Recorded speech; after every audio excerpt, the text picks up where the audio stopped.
اعوذ باللہ من الشیطان اللعین الرجیم بسم اللہ الرحمن الرحیم یا ایھا الذین آمنوا کتب علیکم الصیام کما کتب علی الذین من قبلکم لعلکم تتقون رب اشرح لی صدری ویسر لی امری واحلل عقدۃ من لسانی یفقہوا قولی۔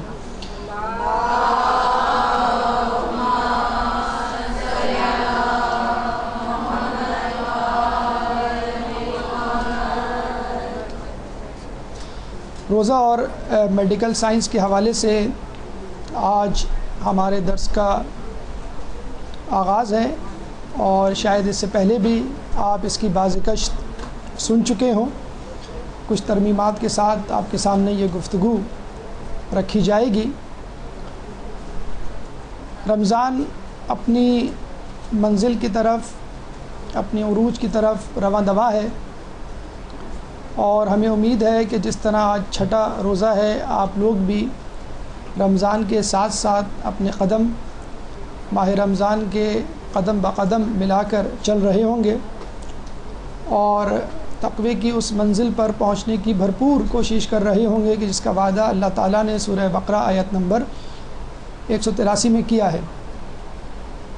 قرآن وہ کتاب ہے کہ جس کے بارے میں کہا جاتا ہے کہ اس میں بحر و بر، زمین و آسمان تمام جہاں کا علم ہے۔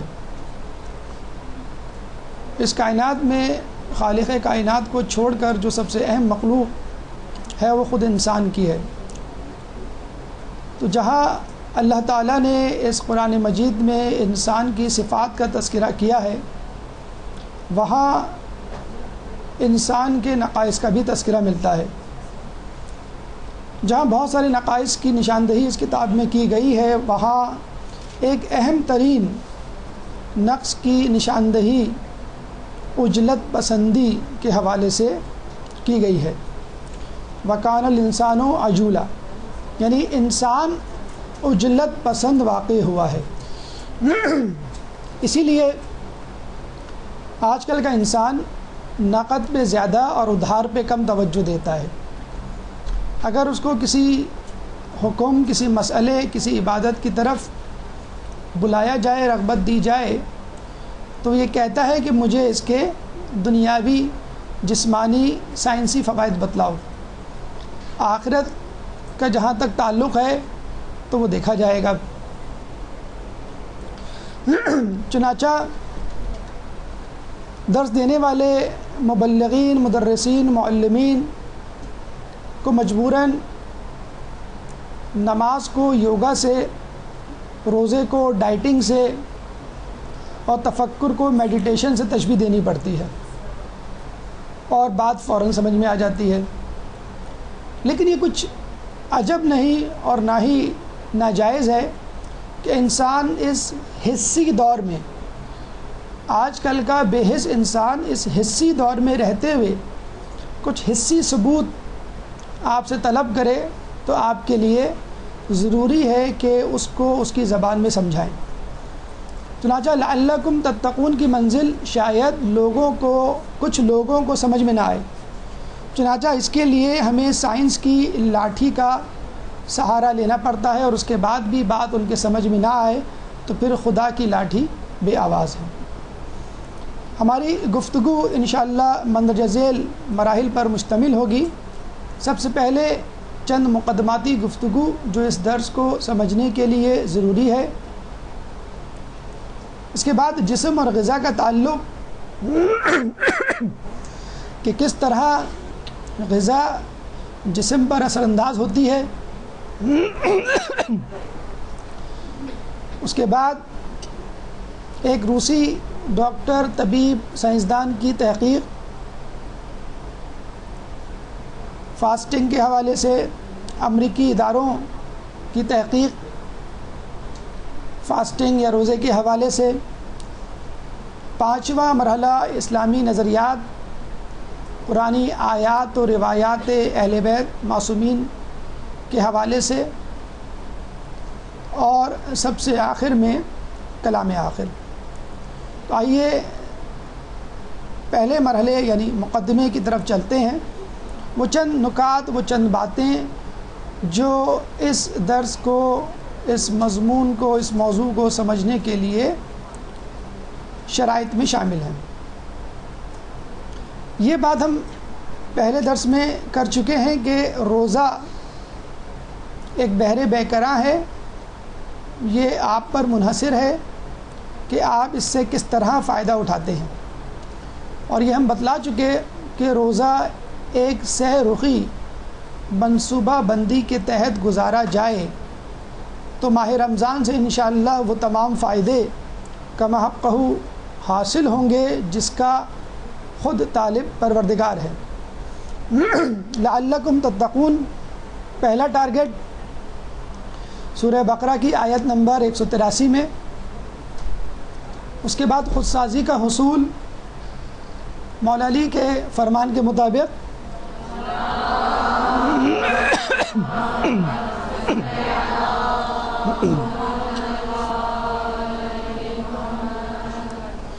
کہ روزہ عادتوں کو کنٹرول کرنے میں، قابو کرنے میں معاون ہوتا ہے، اور سب سے آخر میں صحت کا حصول۔ صوموا تصحوا، مختصر ترین حدیث صحت کے ایک عظیم نقطے کی طرف متوجہ کرتی ہے۔ تو یہ ہے وہ ٹرائکا جو آپ کو اس رمضان میں حاصل کرنا ہے۔ 3 اہم ترین منازل، 3 اہم ترین اہداف جو آپ کو اس رمضان میں حاصل کرنے ہیں، اور جس میں سے صحت کی منزل، صحت کا درجہ، صحت کا حصول، صحت کا ہدف آج ہمارا موضوع گفتگو ہے۔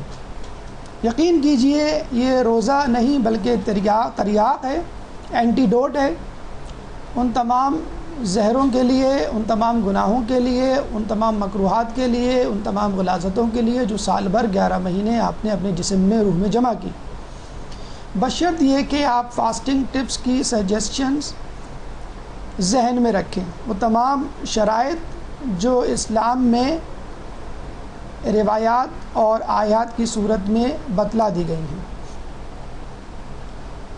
لیکن اس سے پہلے کہ ہم روزہ اور میڈیکل سائنس پہ کچھ گفتگو کریں، ایک اہم بات وحی اور سائنس کے حوالے سے کرنا ضروری سمجھتے ہیں۔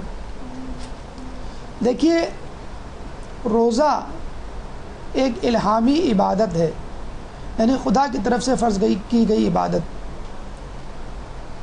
اور اس کو ہم وحی الہی بھی کہتے ہیں۔ اور دیکھا جائے تو علوم 2 طرح کے ہیں، ایک الہامی علم اور دوسرا اکتسابی علم۔ مذاہب کا علم، یا یوں کہہ لیجئے مذہب اسلام کا علم، وحی الہی کا علم ہے، خدا کی طرف سے اس کے نبی پر اترا، اس کے لیے نبی پر ایمان لانا نہایت ضروری ہے۔ سائنس کا علم کسی پہ اترا نہیں بلکہ اکتساب کیا گیا ہے، اس کو حاصل کیا گیا خود انسان میں، اور اس کے لیے کسی فرد واحد کی گارنٹی، ضمانت، تصدیق ضروری نہیں، لیبارٹری کافی ہے۔ کسی بھی نظریے کو لیبارٹری میں پرکھا جائے، اگر وہ ثابت ہو جائے، حسی شواہد موجود ہوں، تو اس کو صحیح تسلیم کر لیا جائے۔ الہامی علم وقالو سمینا و اطوانا کی شرط پر حاصل کیا جاتا ہے۔ اگر آپ نے نبی پر شک کیا اور اس کی باتوں کی تصدیق کے لیے وقت مانگا، ہم سوچیں گے، پھر جواب دیں گے، پرکھیں گے، پھر بتلائیں گے، تو یقین کریں آپ کا عقیدہ مذہب پر متزلزل ہو جائے گا۔ جبکہ سائنس کا علم دیکھا جائے ارینی کیف تحیی الموتیٰ پر مشتمل ہے۔ اگر کوئی شخص آج کل کے دور میں آپ سے اسلام کی کسی عبادت یا حکم کی تعویل مانگے، وہ بھی عقلی اور سائنسی، حسی، تو خدا را اس سے منہ نہ موڑیے، وہ اسی دور میں پلا بڑا انسان ہے، اس کو وہ شواہد، وہ نظریات، وہ تعویلات، وہ ثبوت فراہم کرنے کی پوری کوشش کیجیے۔ ابراہیم علیہ السلام کا تعلق اولو العزم پیغمبروں میں سے ہے، اور وہ اللہ تعالیٰ سے فرما رہے ہیں رب ارنی کیف تحیی الموتیٰ، کہ اے رب مجھے دکھا تو صحیح تو کس طرح مردوں کو زندہ کرتا ہے۔ اللہ نے کہا قال اولم تؤمن، ابراہیم تم کو کیا ہو گیا، کیا تم ایمان نہیں رکھتے؟ اولا تؤمن، تو ابراہیم فرماتے ہیں قال بلا، کیوں نہیں رکھتا؟ وَلَكِنْ لِيَطْمَئِنَّ قَلْبِي، لیکن میں تو اپنے قلب کا اطمینان چاہتا ہوں۔ تو اگر کوئی مسلمانوں میں سے سائنسی توجیہ، عقلی توجیہ مانگے تو آپ کو یہ نہیں کہنا چاہیے کیا تم مسلمان نہیں، مسلمان ہیں لیکن عقلی توجیہ، سائنسی توجیہ سے اس کی تشفی ہو جائے گی۔ تو جب ابراہیم اللہ تعالیٰ سے حسی ثبوت مانگ رہے ہیں کہ میری آنکھوں کو دکھا کہ تو کیسے زندہ کرے گا، تو جب ابراہیم کی آنکھوں نے دیکھ لیا، اللہ تعالیٰ نے 4 پرندے نازل کیے، ان کو مارا، ان کے گوشت کو ٹکڑے ٹکڑے کیا، پہاڑوں پہ چھوڑ دیا، ان کی چونچیں اپنے پاس رکھ لیں، اور جب آواز دی ہر پرندے کو تو اس پرندے کا گوشت مختلف پہاڑوں سے ہوتا ہوا اس چونچ میں آ کے لگ گیا۔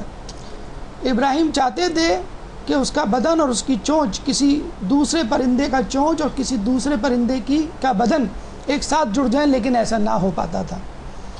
تو ابراہیم اگر ایک حسی ثبوت پیش کر رہے ہیں، مانگ رہے ہیں، اور اللہ پیش بھی کر رہا ہے، تو سائنسی ثبوت، عقلی ثبوت سے کسی دین کے کسی مسئلے کو ثابت کرنا ہرگز ناجائز نہیں۔ لیکن وحی کا علم خالق کا علم ہے، یہ یاد رکھ لیجئے، اور سائنس کا علم مخلوق کا علم ہے۔ اسی لیے خالق کا علم حقائق یعنی حق کا مجموعہ ہے، اور سائنس کا علم حقیقتوں کا مجموعہ ہے۔ حقیقت جھٹلائی جا سکتی ہے، ہم کہتے ہیں نا گراؤنڈ ریالٹی، زمینی حقائق، تو کیا مطلب؟ کیا آسمانی حقائق بھی ہوتے ہیں؟ جی ہاں، سائنس زمینی حقائق کا نام ہے اور وہی آسمانی حقائق کا نام ہے۔ اس کا مطلب یہ ہوا کہ سائنس کے نظریات غلط ثابت ہو سکتے ہیں اور اس سے ان کی تاریخ بھری پڑی ہے۔ عقل کے نظریات غلط ثابت ہو سکتے ہیں، ان کی تاریخ بھری پڑی ہے۔ ارسطو نے سقراط کا انکار کیا اور آئنسٹائن نے نیوٹن کا، لیکن وحی الہی کے ماننے والوں نے اور اس کو پھیلانے والوں نے کبھی آپس میں اختلاف نہیں کیا۔ کبھی نوح علیہ السلام نے آدم علیہ السلام کی تکذیب نہیں کی، اور کبھی ابراہیم علیہ السلام نے نوح علیہ السلام کو غلط نہیں مانا۔ نہ کبھی موسیٰ نے عیسیٰ کے آنے کے بارے میں کوئی غلط خبر دی، نہ عیسیٰ نے موسیٰ کا انکار کیا، اور نہ ہی احمد مصطفیٰ محمد مصطفیٰ صلی اللہ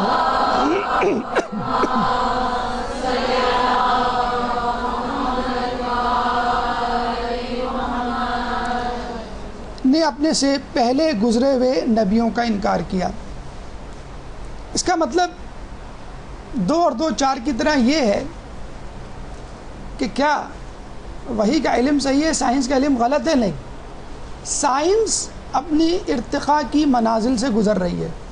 جس طرح ایک بچہ چلتا ہے، لڑکتا ہے، گرتا ہے، پھر اٹھتا ہے، پھر چلتا ہے، پھر گرتا ہے، پھر اٹھتا ہے، اور بالآخر چلنے میں کامیاب ہو جاتا ہے، تو سائنس بھی اسی طرح ٹٹول کر اپنے ہاتھوں سے چیزوں کو دیکھنا چاہتی ہے، چھونا چاہتی ہے، سننا چاہتی ہے اور آگے بڑھنا چاہتی ہے۔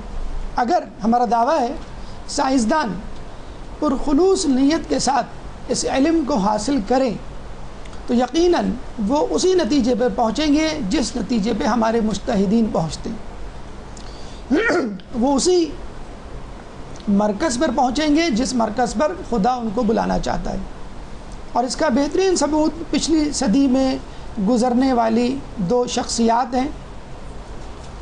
امام خمینی کی شخصیت کہ جس کو ٹائم میگزین نے most influential person in the world of the century 2000 قرار دیا، اور اسی میگزین نے آئنسٹائن کو پرسن آف دا ایئر قرار دیا۔ حالانکہ دونوں کے شعبے بھی اکثر مختلف اور کچھ لوگوں کے مطابق تو متضاد، لیکن آپ نے دیکھا امام خمینی کا بھی خاتمہ بالخیر ہوا، مذہب اہل بیت پر ہوا، اور آئنسٹائن کا بھی خاتمہ مذہب اہل بیت پر ہوا۔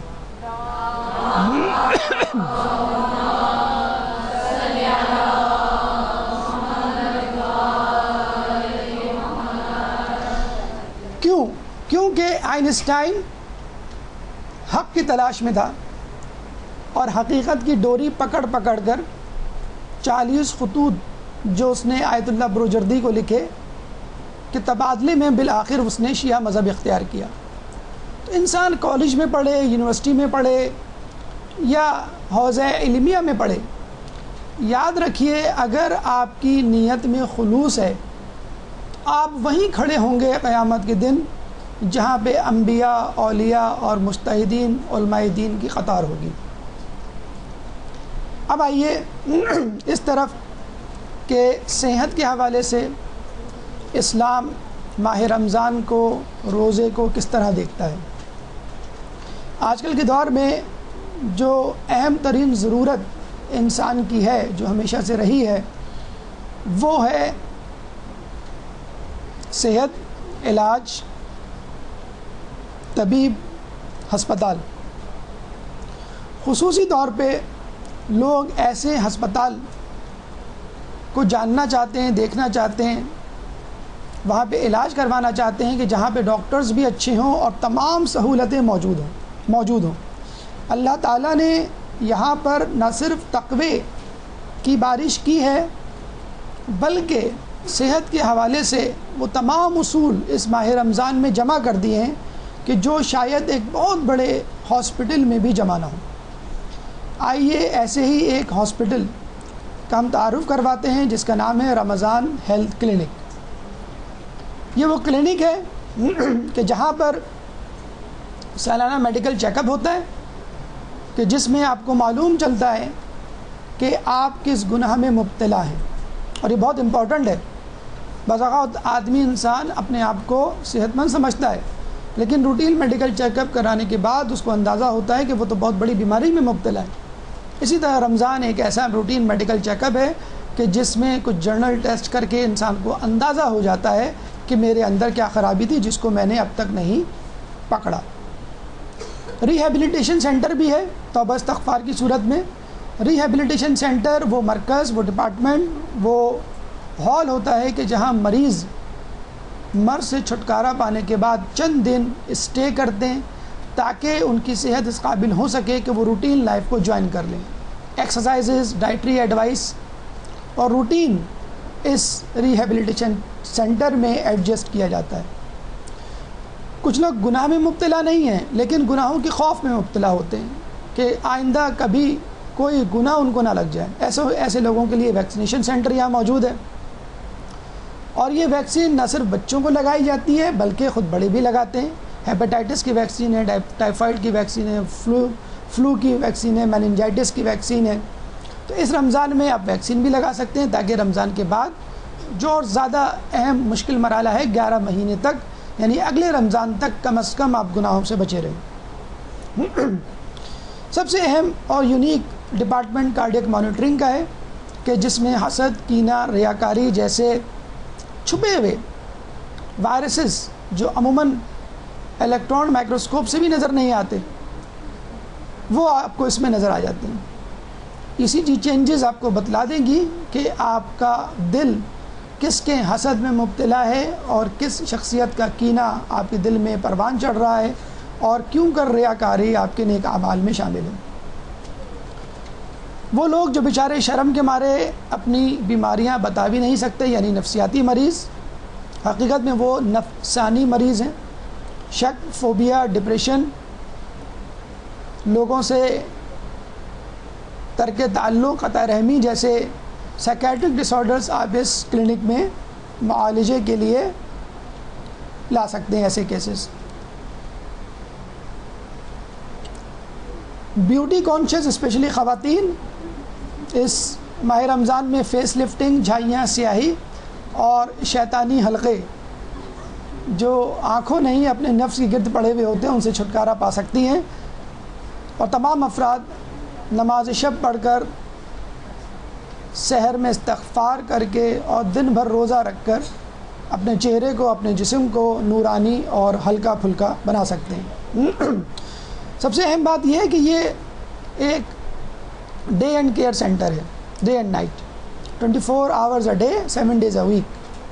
جب چاہیں اس کلینک سے استفادہ کریں۔ یہ نہیں کہ دن میں روزے کے وقت تو اللہ کی برکتیں ہیں لیکن اس کے بعد وہ برکتیں غائب، اگر غائب ہوتی بھی ہیں تو وہ ہماری کوتاہیوں۔ ایک فارمیسی بھی موجود ہے، وٹامنز، آئرن، کیلشیم اور دیگر اہم اجزاء پر مشتمل۔ افطار آپ کو یاد دلاتی ہے کہ رمضان کے علاوہ آپ نے کھجوروں کو چھوڑا ہوا ہے، پھل فروٹس کو چھوڑا ہوا ہے، اہم اجزاء کو چھوڑا ہوا ہے، کھانے کے اوقات میں جو پابندی نہیں ہو پاتی اس کو چھوڑا ہوا ہے، وغیرہ وغیرہ۔ تو ایسا ہاسپٹل جہاں پہ اتنی ساری فیسلٹیز موجود ہوں، کون بدنصیب ہوگا، کون بدبخت ہوگا جو اس ہاسپٹل سے اپنا علاج نہ کروائے۔ اور خود رسول اللہ کی حدیث ہے کہ بدبخت ہے کہ وہ شخص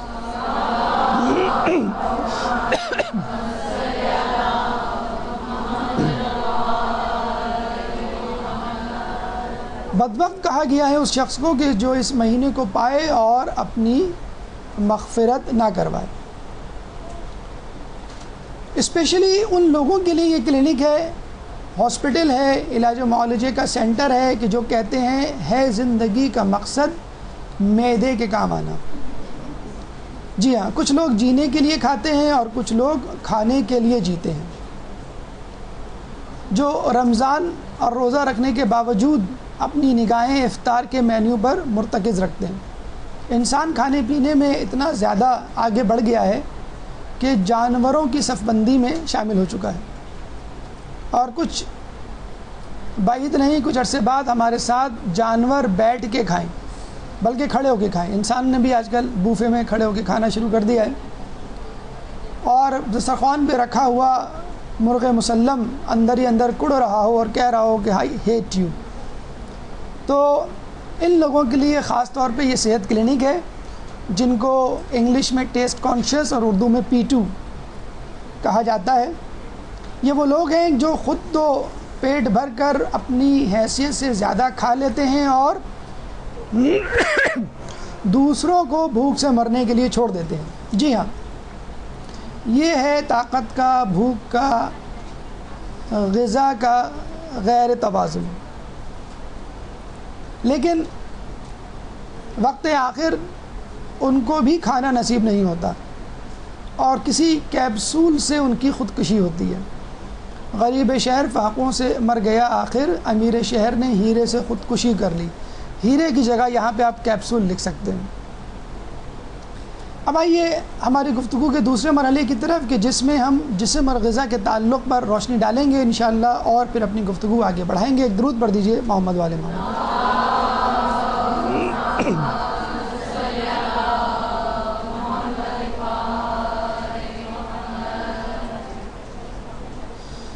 دیکھیں، ہمارا نظام ہاضمہ ایک مثال سے واضح طور پہ بآسانی سمجھ میں آ جانا چاہیے۔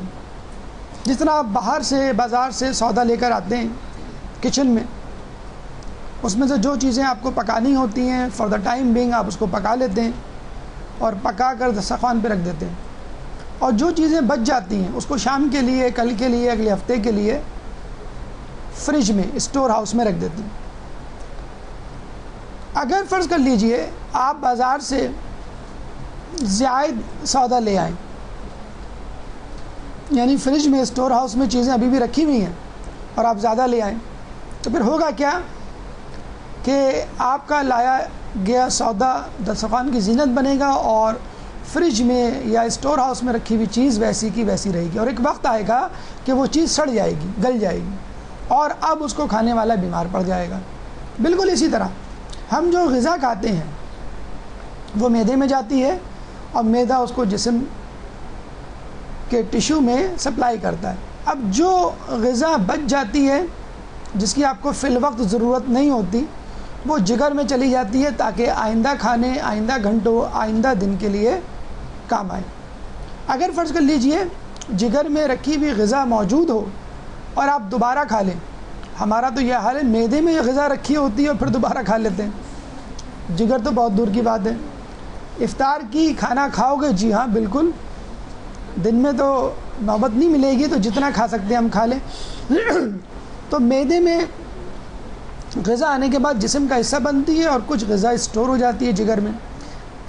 اگر فرض کر لیجئے جگر کی غذا جو اسٹورڈ ہے استعمال نہ ہو اور بدستور کھاتے چلے جائیں، تو پھر کیا ہوگا؟ جگر میں رکھی ہوئی غذا رکھے رکھے سڑ جائے گی، اور ایک وقت آئے گا وہ ابل کر بائی فورس جگر سے باہر آ جائے گی اور پورے جسم میں پھیل جائے گی۔ لیکن اس مرتبہ یہ بطور غذا نہیں استعمال ہوگی، بلکہ بطور زہر استعمال ہوگی۔ چنانچہ جگر میں ایک حد تک ایک مدت تک رکھنے والی غذا تو اپنے طور پہ صحیح رہتی ہے، لیکن ایک ٹائم لمٹ کے بعد وہ زہر کا روپ دھار لیتی ہے اور جو بعد میں بیماری کا سبب بنتا ہے۔ تو جگر جو کبھی فریج تھا اب فائر بن چکا ہوتا ہے اور آپ کے جسم میں وہ آگ پھیلا رہا ہوتا ہے بجائے اس کے کہ وہ آپ کی بھوک بجھائے۔ دیکھیے غذا آپ کوئی سی بھی کھائیں، کلو وشربو ولا تسرفو کی مصداق، اسراف، زیادتی، اضافی غذا، کوئی بھی چیز، کوئی بھی عمل ہمیشہ نقصان کا سبب بنتا ہے۔ اگر فرض کر لیجئے آپ کی غذا میں پروٹین حد سے زیادہ ہے یا آپ غذا زیادہ کھا رہے ہیں تو آٹومیٹکلی پروٹین زیادہ ہوگی، نارملی 15% ہوتی ہے پروٹین۔ اگر پروٹین زیادہ ہوگی تو پروٹین کی جو جگہ ہے اسٹور ہونے کی، ڈمپ ہونے کی، وہ ہے جلد، اور جلد میں ڈمپ ہونے کے بعد جلد میں جھریاں پیدا کر دے گی اور وقت سے پہلے بڑھاپا آ جائے گا۔ یہی پروٹین ٹوٹ کر یورک ایسڈ میں چینج ہو جاتا ہے اور پھر ہڈیوں میں، جوڑوں میں، اسپیشلی پاؤں کے انگوٹھے میں جمع ہو جاتا ہے اور نقرس کے مرض کا سبب بنتا ہے، جس کو عربی میں مرض الملوکیہ بھی کہتے ہیں، اردو میں گھٹیا کہتے ہیں، لیکن اس کا مطلب یہ نہیں کہ یہ گھٹیا لوگوں کو ہوتا ہے۔ ایک زمانے میں یہ بادشاہوں کو ہوا کرتا تھا، کیوں کہ وہ گوشت زیادہ کھاتے تھے، بلکہ گوشت ہی کھاتے تھے، جانور کا نہیں ملے تو انسانوں کا۔ تو گوشت میں موجود یورک ایسڈ جوڑوں میں جمع ہو جاتا تھا اور وہ نقرس کا سبب بنتا تھا، گاؤٹ جسے کہتے ہیں۔ نشاستہ یعنی شوگر آپ کے کھانے میں، غذا میں زیادہ ہو تو آبویسلی آپ کو معلوم ہے جس سے شوگر ہو جاتی ہے، ڈائبٹیز ہو جاتی ہے۔ چکنائی زیادہ ہو تو یہ خون کی نالیوں میں جا کے جم جائے گی، خون کی نالیوں کو تنگ کر دے گی اور انسان کو بھی تنگ کر دے گی، جو بعد میں بلڈ پریشر میں اضافے کا سبب بنتی ہے۔ اور یہی چکنائی اگر دل کی نالیوں میں جا کر جمع ہو جائے تو دل میں درد کا سبب بنتی ہے، جس کو انجائنا کہتے ہیں۔ دماغ کی نالیوں میں جا کے جمع ہو جائے تو خون کی سپلائی دماغ میں کم ہو جاتی ہے، فالج کا سبب بنتی ہے۔ اسکن کی نالیوں میں، خون کی نالیوں میں جا کے جمع ہو جائے تو بال گرنے لگتے ہیں۔ آپ نے دیکھا ہوگا کہ شہری علاقوں میں اسپیشلی آج کل بال گرنے کا بہت رجحان ہو گیا ہے۔ لوگ نظر سے گرنے کی کم فکر کرتے ہیں، بالوں کی گرنے کی زیادہ فکر کرتے ہیں۔ چہرے پر دانے اس لیے ہو جاتے ہیں کہ ہیئر فالیکلز، ہیئر کی جو روٹس ہیں وہ بلاک ہو جاتی ہیں چکنائی کے سبب۔ خود کولیسٹرول جب پتے میں جاتا ہے تو وہاں جا کے بیٹھ جاتا ہے اور پھر پتے کی پتھری میں تبدیل ہو جاتا ہے اور بڑے بڑوں کا پتا پانی ہو جاتا ہے۔ عمومی اثر یعنی ایز اے ہول اگر غذا کھائیں، اوور آل وزن کی زیادتی خود ایک مرض ہے۔ اوبیسٹی آج کل ایک مرض کہلائی جاتی ہے میڈیکل سائنس میں۔ چلنے پھرنے کے دوران سیڑھی اترتے چڑھتے اگر آپ سلپ ہو گئے تو اتنا بھاری بھرکم وزن آپ کی ہڈیاں نہیں اٹھا سکتی، چنانچہ فریکچر بآسانی ہو جاتا ہے۔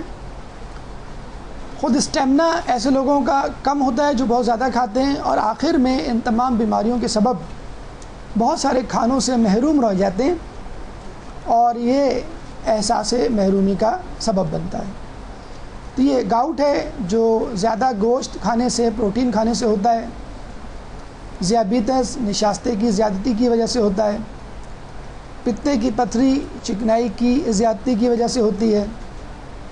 انجائنا، ایم آئی، ہارٹ اٹیکس بھی فیٹ کی زیادتی کی وجہ سے ہوتا ہے، اور چہروں پہ یا جسم میں جلد پر جو دانے ہوتے ہیں وہ بھی چکنائی کی زیادتی کی وجہ سے ہوتے ہیں۔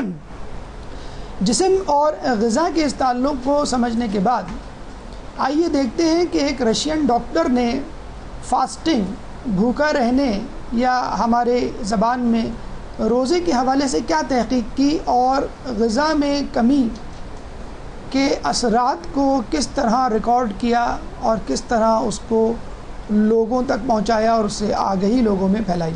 ایک درود پڑھ دیں محمد علیہ۔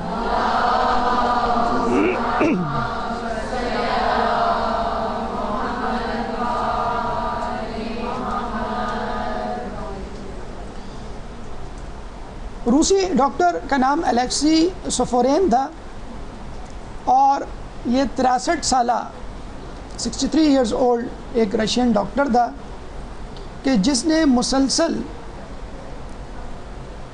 40 دن روزہ رکھا، جس کو آپ روزہ تو نہیں فاقہ کہہ لیجئے، کیونکہ اس کے اپنے عقیدے کے حوالے سے تھا، اپنے تحقیق کے حوالے سے تھا، ہماری طرح سحر و افطار نہیں تھی۔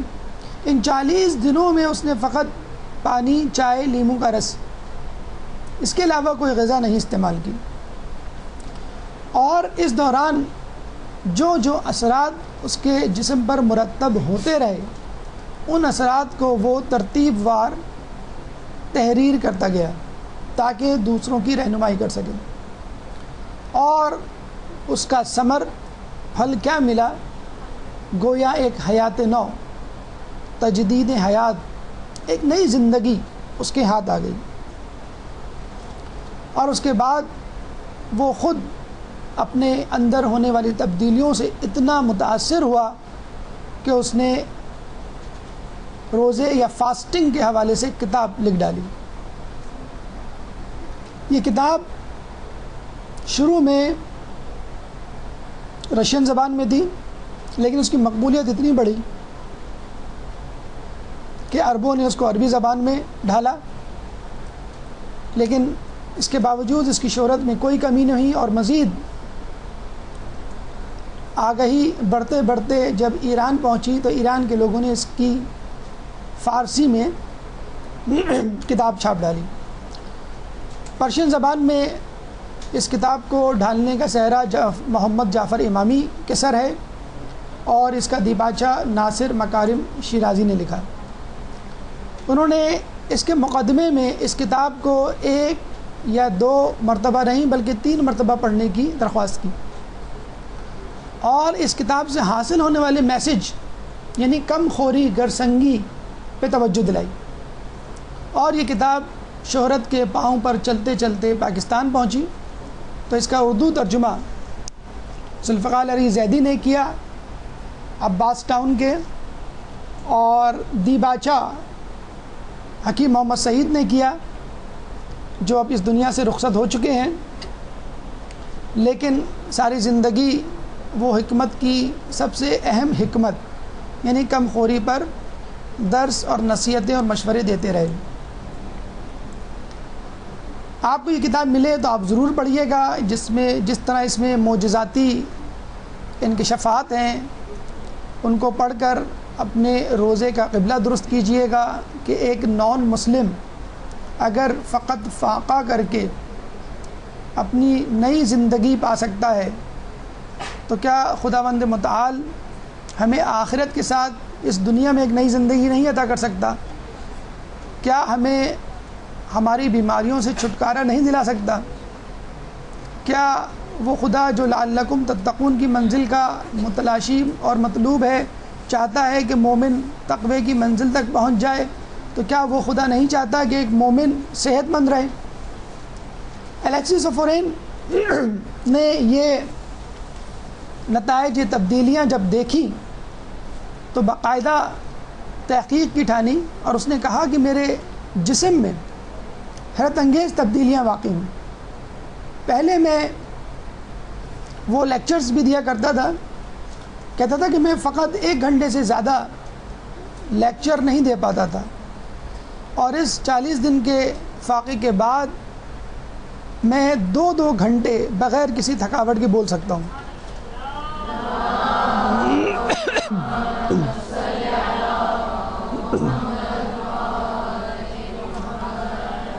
تو آج ہمارے اسٹیمنے کا امتحان ہے، ہمیں بھی 2 گھنٹے بولنا ہے، اور آپ کے صبر کا بھی کہ آپ کو 2 گھنٹے سننا ہے۔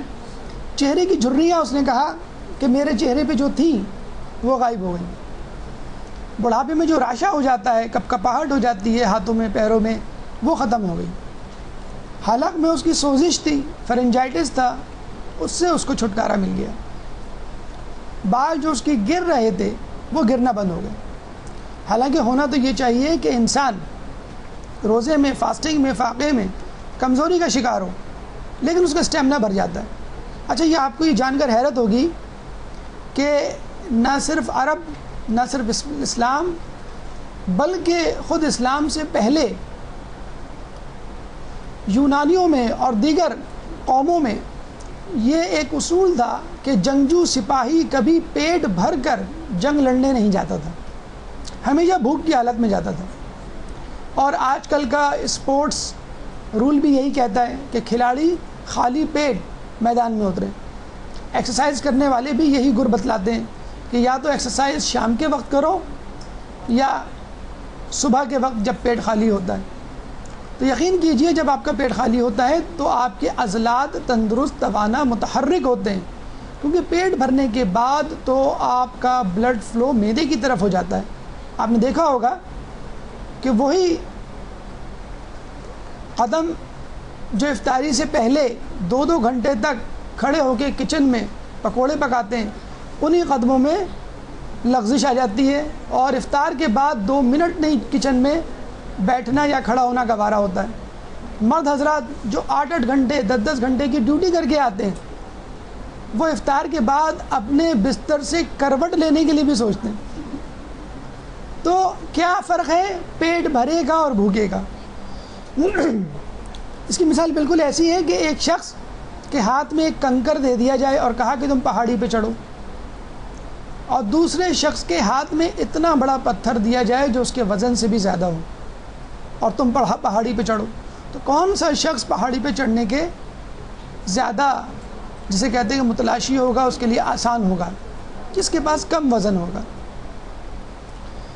اس نے کہا کہ میرے چہرے کی جھریاں ختم ہو گئی. اچھا، ہونا تو یہ چاہیے کہ کمزوری سے، نقاہت سے چہرے پہ جھریاں پڑ جائیں. نہیں، چہرے پہ جھریاں پروٹین کی ایکسس سے پڑتی ہے، اور پروٹین آپ کی غذا میں موجود ہے. تو غذا کی زیادتی خود آپ کے بڑھاپے میں ممدود و معاون. آپ نے دیکھا ہوگا اپنے نانی اور دادی اور پرانے زمانے کے لوگوں کو سنیے، دیکھیے، پوچھیے، تو وہ آپ کو بتلائیں گے کہ لوگ 40-40 50 سال میں بھی جوان نظر آتے تھے، اور آج کل 30 سال کا نوجوان بوڑھا نظر آتا ہے، اور دل کے اور دیگر امراض جو کسی زمانے میں بڑھاپے میں ہوتے تھے آج جوانی میں ہو رہے ہیں. اسی طرح کپکپاہٹ، اس کا بھی تعلق آپ کی رگوں سے ہے. اگر آپ زیادہ کھائیں گے تو آپ کی چکنائی غذا کی آپ کی رگوں کے ارد گرد جم جائے گی، تو آپ کی نروز کی سینسیشن اور موومنٹ عضلات کی وہ ایب نارمل ہو جائے گی. حلق کی سوزش، ایک زمانے میں لوگوں کا اصول علاج یہ تھا کہ اگر آپ کو گلے میں سوزش ہے تو آپ گرم پانی کے غرارے کریں. اب ایک امریکن ریسرچ آئی ہے کہ اگر آپ کو گلے میں سوزش ہے تو آپ کچھ بھی کھائیں پیے نہیں، مطلقاً بند کر دیں کھانا پینا. اور آپ نے نوٹ کیا ہوگا کھانا کھانے کے بعد بولنے میں پرابلم ہوتی ہے، اور بھوک کی حالت میں آدمی زیادہ اچھا بول پاتا ہے. مثال تو بڑی بھونڈی ہوگی، لیکن جتنے بھی گویے ہیں وہ یہ کہتے ہیں کہ ہم فجر کے بعد ریاضت کرتے ہیں، فجر کے بعد موسیقی کی اور گانے کی پریکٹس کرتے ہیں، آواز اچھی نکلتی ہے. ریڈیو پاکستان میں زیادہ سے زیادہ گانوں کے پروگرام فجر کے بعد ہوا کرتے تھے. مومنین توبہ استغفار کرتے ہیں اور شیاطین. بہرحال کہنے کا مقصد یہ ہے کہ خالی پیٹ میں آپ کی آواز اور گلے کی سوزش جو ہے وہ بہتری کی طرف گامزن ہوتی ہے. اور یہ جو سب سے بڑا مسئلہ ہے پورے کراچی میں، اس کے بورڈز بھی لگے ہوئے ہیں کہ گنج پن. ہمارے ایک دوست اسی طرح کے ایک انسٹیٹیوٹ میں گئے اور کہنے لگے کہ مجھے کوئی دوا بتائیں، میرے بال گر رہے ہیں. تو انسٹیٹیوٹ والوں نے کہا جب بال گر جائیں تب آئیے گا. انہوں نے کہا وہ کیوں؟ کہنے لگے ہم نئے بال لگاتے ہیں، پرانے بالوں کو گرنے سے نہیں بچاتے. مطلب وہ تو چاہتے ہی ہیں کہ پرانے بال آپ کے گر جائیں. تو اچھا یہ بھی میں آپ کو بتا دوں، اگر کسی فرد کو برا نہ لگے، کہ موٹے لوگ عموماً گنجے ہوتے ہیں. آپ کبھی ذرا نوٹ کیجئے گا، لیکن بہت زیادہ غور سے کسی کو اس طرح نہیں دیکھیں گھر میں، رشتہ داروں میں، کہ موٹے لوگ بسیار خوری کی طرف رغبت کرنے والے، زیادہ کھانے والے لوگ جو ہیں وہ گنج پن کا زیادہ شکار ہوتے ہیں. اور دبلے پتلے لوگ جو کم خوری کی طرف رغبت رکھتے ہیں وہ عموماً اس کا شکار نہیں ہو پاتے. اس کے بعد الیکسس سوفورین نے کچھ نکات بیان کیے کہ جن کو سمجھ کر آپ کو یقین آ جائے گا کہ کم خوری واقعی صحت کے لیے بہت ضروری ہے۔ میڈیکل سائنس بھی یہی کہتی ہے کہ ہمارے جسم میں کچھ جراثیم ہوتے ہیں جو ہمیشہ بچپن سے لے کر موت تک ہمارے ساتھ رہتے ہیں، اور یہ جراثیم ہمیں نقصان نہیں پہنچاتے بلکہ ہمارے جسم کے چوکیدار گارڈز ہوتے ہیں، اور ان کا کام ہی یہی ہوتا ہے کہ باہر سے آنے والے جراثیم کو ماریں۔ لیکن جیسا کہ آپ کو معلوم ہے اگر آپ زیادہ کھائیں گے تو آپ کے جسم کے گارڈ یعنی جراثیم بھی زیادہ کھانے کے عادی ہو جائیں گے۔ اب آپ فرض کر لیجئے اپنے گھر کے چوکیدار کو آپ ہر وقت کھانے کی پلیٹ بھیجتے رہیں، تو وہ چوکیدار ایک وقت آئے گا کہ ہٹا کٹا مستنڈا ہو جائے گا، اس کو چور پکڑنے کی یا اپنی سیکیورٹی کی فکر نہیں ہوگی، اوور ویٹ کی وجہ سے اس کا اسٹیمنا کم ہو جائے گا۔ تو جب ان جراثیم کو غذا ملتی ہے تو عادتاً ان کو کھانے کی عادت ہو جاتی ہے، تو جو چیز ملتی ہے وہ منہ میں ڈال لیتے ہیں، اگر کھانا نہ ملے تو آس پاس کا ٹیشو منہ میں رکھ لیتے ہیں، اور یہی جراثیم پھر آپ کے جسم کو ڈیمیج کرتے ہیں، جس کو ہم کہتے ہیں آٹو انفیکشن۔ اس گھر کو آگ لگ گئی اس گھر کے چراغ سے، جن پہ تکیہ تھا وہی پتے ہوا دینے لگے۔ ایک اور نقطہ کہ جب انسان کھاتا پیتا نہیں ہے تو کڈنی اور آنتیں پیشاب اور فضلہ بنانا کم کر دیتے ہیں، تو آپ کے جسم میں خود بخود کثافتیں کم ہو جاتی ہیں، اور جو تھوڑی بہت ہوتی بھی ہیں وہ زبان کے راستے خارج ہونا شروع ہو جاتی ہیں۔ آپ کبھی نوٹ کریں افطار کے وقت آپ کی زبان سفید ہو چکی ہوتی ہے، اکثر آپ نے دیکھا بھی ہوگا بچے ایک دوسرے سے پوچھ رہے ہوتے ہیں تمہارا روزہ ہے؟ ہاں ہمارا روزہ ہے۔ اچھا زبان دکھاؤ۔ زبان دیکھ کے جس طرح ڈاکٹر ٹائیفائڈ کا فیصلہ کرتا ہے، بچے فیصلہ کرتے ہیں ہاں ابھی تمہارا روزہ ہے، تمہاری زبان سفید ہو رہی ہے۔ تو یہی زبان اگر آپ کچھ عرصے کے لیے اور اپنا فاقہ بڑھا دیں تو براؤن ہو جائے گی، اور پھر بالکل جسے کہتے ہیں ڈارک براؤن، کہ زبان کے ذریعے وہ کثافتیں نکلتی ہیں۔ اچھا یہاں پر اس حدیث کو یاد کیجئے کہ جس میں رسول فرماتے ہیں روزہ دار کی منہ کی بدبو خدا کے نزدیک مشک کی خوشبو سے بہتر ہے، زیادہ افضل ہے۔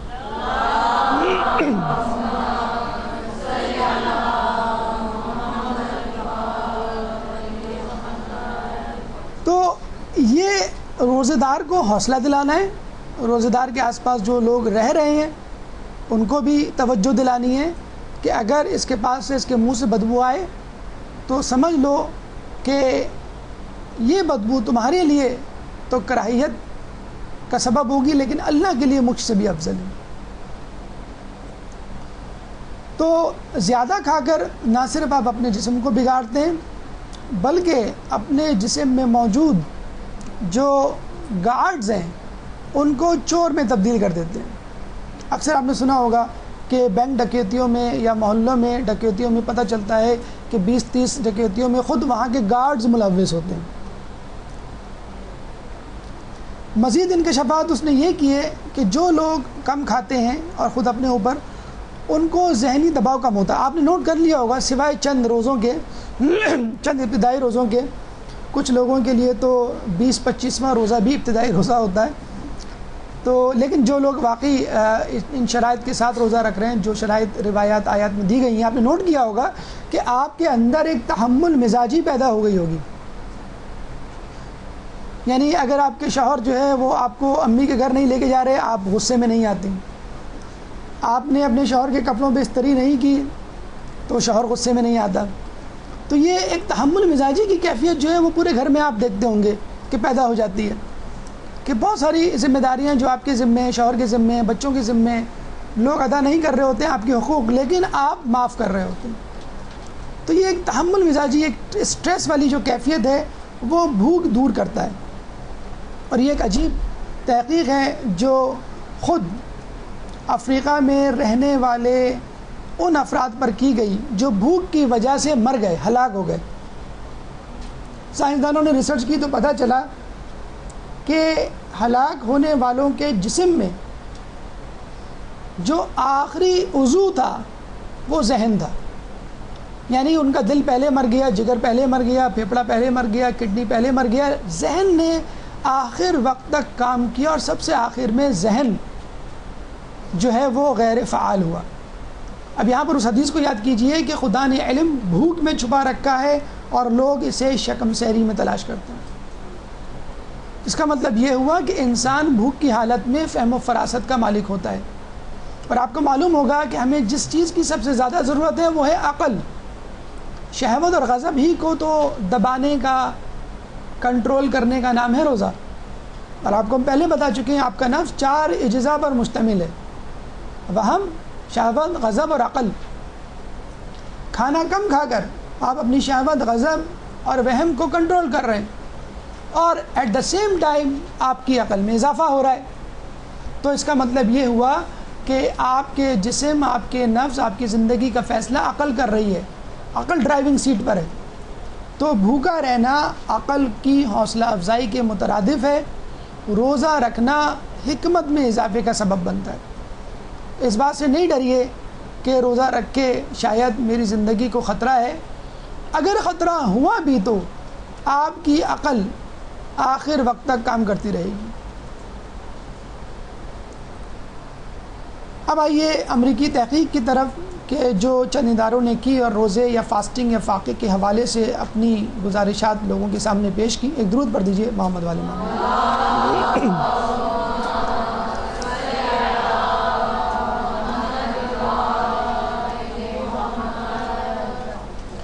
امریکہ میں 3 اداروں نے فاقے پہ، فاسٹنگ پہ، روزے پہ تحقیق کی۔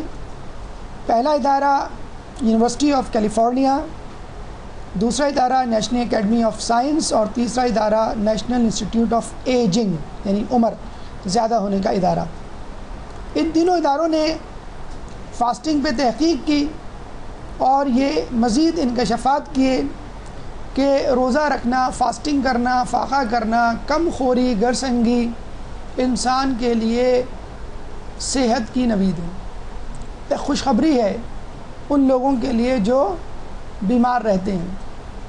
اور ان اداروں نے جو تحقیق کی وہ بھی کسی حیرانگی سے کم نہیں۔ سب سے اہم بات جو انہوں نے کی وہ یہ کہ روزہ رکھنے والے، فاسٹنگ کرنے والے طویل عمر پاتے ہیں۔ اس کی مثال ہم دے چکے کہ ایک انسان کو ایک کنکر ہاتھ میں لے کر سفر کرنے کے لیے کہا جائے اور دوسرے کو ایک بہت بڑا بھاری پتھر، تو بہت بڑا بھاری پتھر لے کے جانے والا انسان شاید چند قدم، چند گز چل کر ہمت ہار دے، لیکن کنکر ہاتھ میں لے کے جانے والا انسان بہت دور تک سفر کر سکتا ہے۔ زخم، ایسے لوگوں کے زخم جلدی بھر جاتے ہیں۔ کینسر، جو لوگ کینسر میں مبتلا ہیں ان کا کینسر رک جاتا ہے، جو کینسر میں مبتلا نہیں ہیں ان کو کینسر ہونے کے امکانات کم ہوتے ہیں۔ ایسے لوگوں کی شوگر کی بیماری بھی نہیں ہوتی، اور آج کل شوگر، بلڈ پریشر کی زیادتی اور جسے کہتے ہیں کہ وبا کی طرح پھیلنے کا ایک بہت بڑا سبب یہ بھی ہے کہ آج کل کا انسان بسیار خوری کی طرف متوجہ ہے۔ ذہنی دباؤ ایسے لوگوں کو نہیں ہوتا کہ جو روزہ رکھتے ہیں یا کم کھاتے ہیں۔ دیکھیے، زخم کے حوالے سے آپ نے دیکھا ہوگا کہ ڈائبٹیز کے جو پیشنٹ ہوتے ہیں ان کا زخم بڑی دیر سے بڑھتا ہے، اور ڈاکٹر بڑے تاکید سے کہتے ہیں ان کو کہ آپ اپنے پیروں کا خیال رکھیں، ننگے پیر نہ چلیں، جسم میں کوئی بھی زخم لگے فوراً علاج کروائیں۔ جب زخم ہوتا ہے تو وہاں بیکٹیریا بھی ہوتا ہے، اور اگر انسان اوور ایٹنگ کا شکار ہے تو اس کے جسم میں گلوکوز بھی زیادہ ہوگا، اور جب گلوکوز زیادہ ہوگا تو زخم میں بھی گلوکوز زیادہ ہوگا، تو وہاں موجود بیکٹیریا زیادہ دیر تک اسٹے کرتے ہیں کہ ان کی غذا کا مسئلہ حل ہو چکا۔ اسی طرح کینسر کیا ہے؟ Uncontrolled growth of the tissue, کوئی الگ سے چیز نہیں ہے، آپ کا ٹیشو آؤٹ آف کنٹرول ہو جاتا ہے دماغ سے اور اپنے طور پہ بڑھنے لگتا ہے۔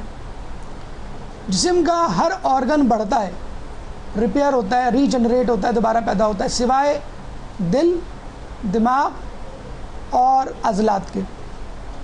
چنانچہ کینسر ایک انکنٹرول گروتھ ہے، جو برین کے کنٹرول میں نہیں ہوتی، اور اس کینسر کو عام آرگن سے زیادہ انرجی اور غذا چاہیے ہوتی ہے۔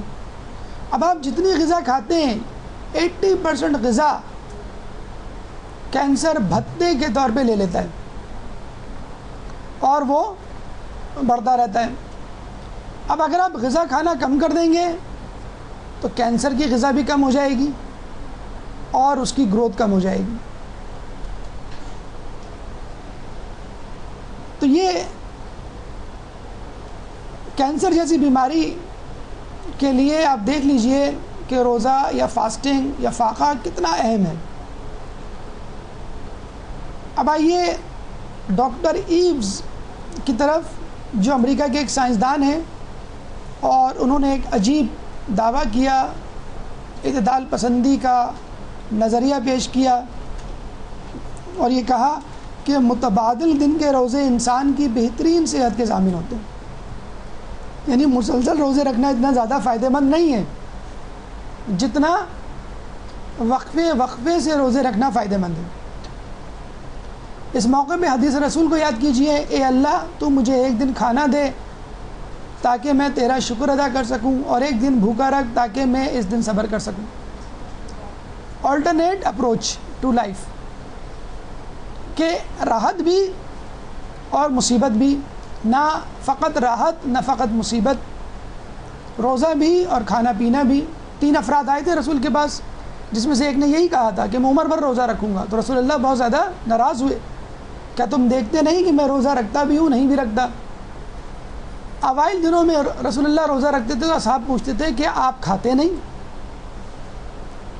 رسول اللہ نے کھانا شروع کیا تو اصحاب نے کہا کیا آپ روزہ نہیں رکھتے؟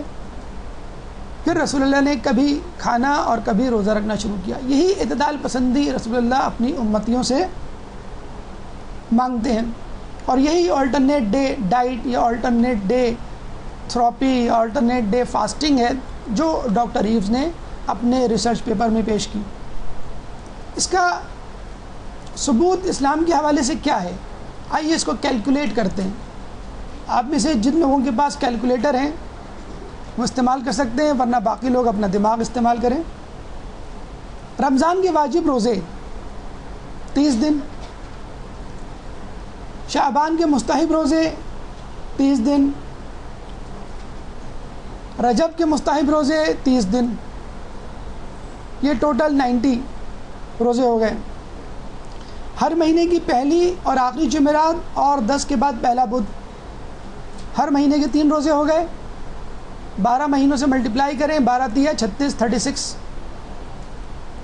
ہر مہینے کی 13ویں، 14ویں اور 15ویں تاریخ کو روزہ رکھنا مستحب، ہر مہینے کے 3 روزے اور ہو گئے، 12 تیا 36، 36۔ شوال جو انشاءاللہ رمضان کے بعد آئے گا، اور آپ سب روزہ رکھیے گا، 34 سے لے کے 9 تک، 9 شوال تک 6 روزے رکھنا مستحب۔ ذی القعدہ کی 25 اور 29 تاریخ، ذی القعدہ کے 2 روزے مستحب۔ ذی الحج کی 1 سے 9 تاریخ، 18 ذی الحج اور 24 ذی الحج، یہ 11 روزے ہو گئے۔ محرم الحرام کی 1، 3 اور 7ویں تاریخ 3 روزے۔ ربیع الاول کی 17ویں تاریخ 1 روزہ، جمادی الاول کی 15ویں تاریخ 1 روزہ، رجب کی 27ویں تاریخ 1 روزہ۔ ان تمام روزوں کو ایڈ اپ کریں تو 186 روزے بنتے ہیں۔ سال میں 365 ڈیز ہوتے ہیں، 365 ڈیز کو 2 سے ڈیوائڈ کریں تو اپروکسیمیٹلی 186 ڈیز بنتے ہیں، یعنی ایک دن روزہ اور ایک دن روزہ نہیں۔ Alternate day therapy, alternate day fasting, جس کو ڈاکٹر ایوز نے آج کہا، رسول اللہ نے 1400 سال پہلے کہہ دیا۔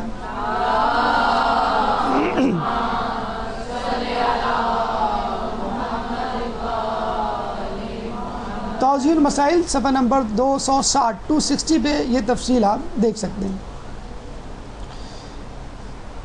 سائنسی زاویے سے روزے کو، فاقے کو، فاسٹنگ کو، کمخوری کو دیکھنے کے بعد 260 توضیح المسائل 260 پیج نمبر 260. آئیے اب اسلامی نظریے سے چند آیات روایات کا مطالعہ کریں اور اس کو خالصتاً عقلی اور سائنسی زاویے سے دیکھیں کہ کس طرح روزہ ہماری دنیاوی منزلوں مقاصد کو پورا کرتا ہے. ایک درود پڑھ دیں محمد والے محمد.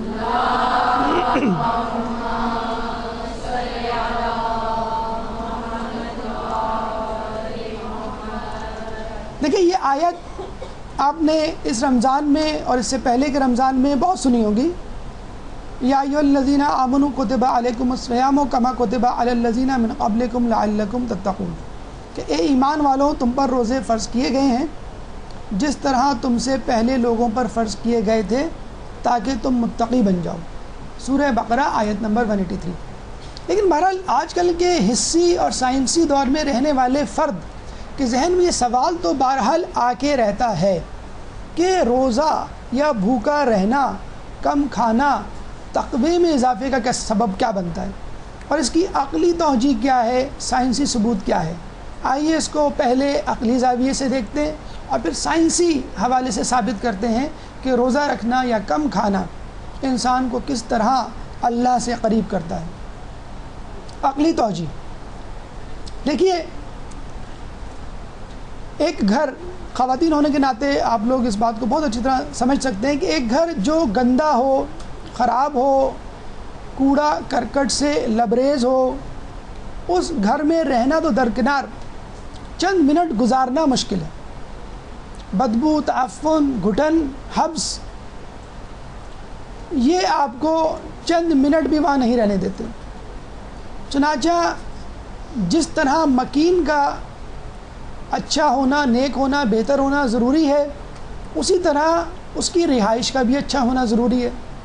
اگر ایک انسان کو اچھا گھر، اچھی رہائش نہ ملے تو وہ بیمار ہو جائے گا، یا کم از کم اپنا کام توجہ سے نہیں کر پائے گا، وہ یکسوئی نہیں ہوگی کہ جو ہونی چاہیے. اسی طرح سمجھ لیجئے کہ آپ کے جسم میں اضافی غذا ایک کوڑا کرکٹ کی حیثیت رکھتی ہے. آپ کا جسم مکان ہے، گھر ہے، اور روح اس کی مکین ہے.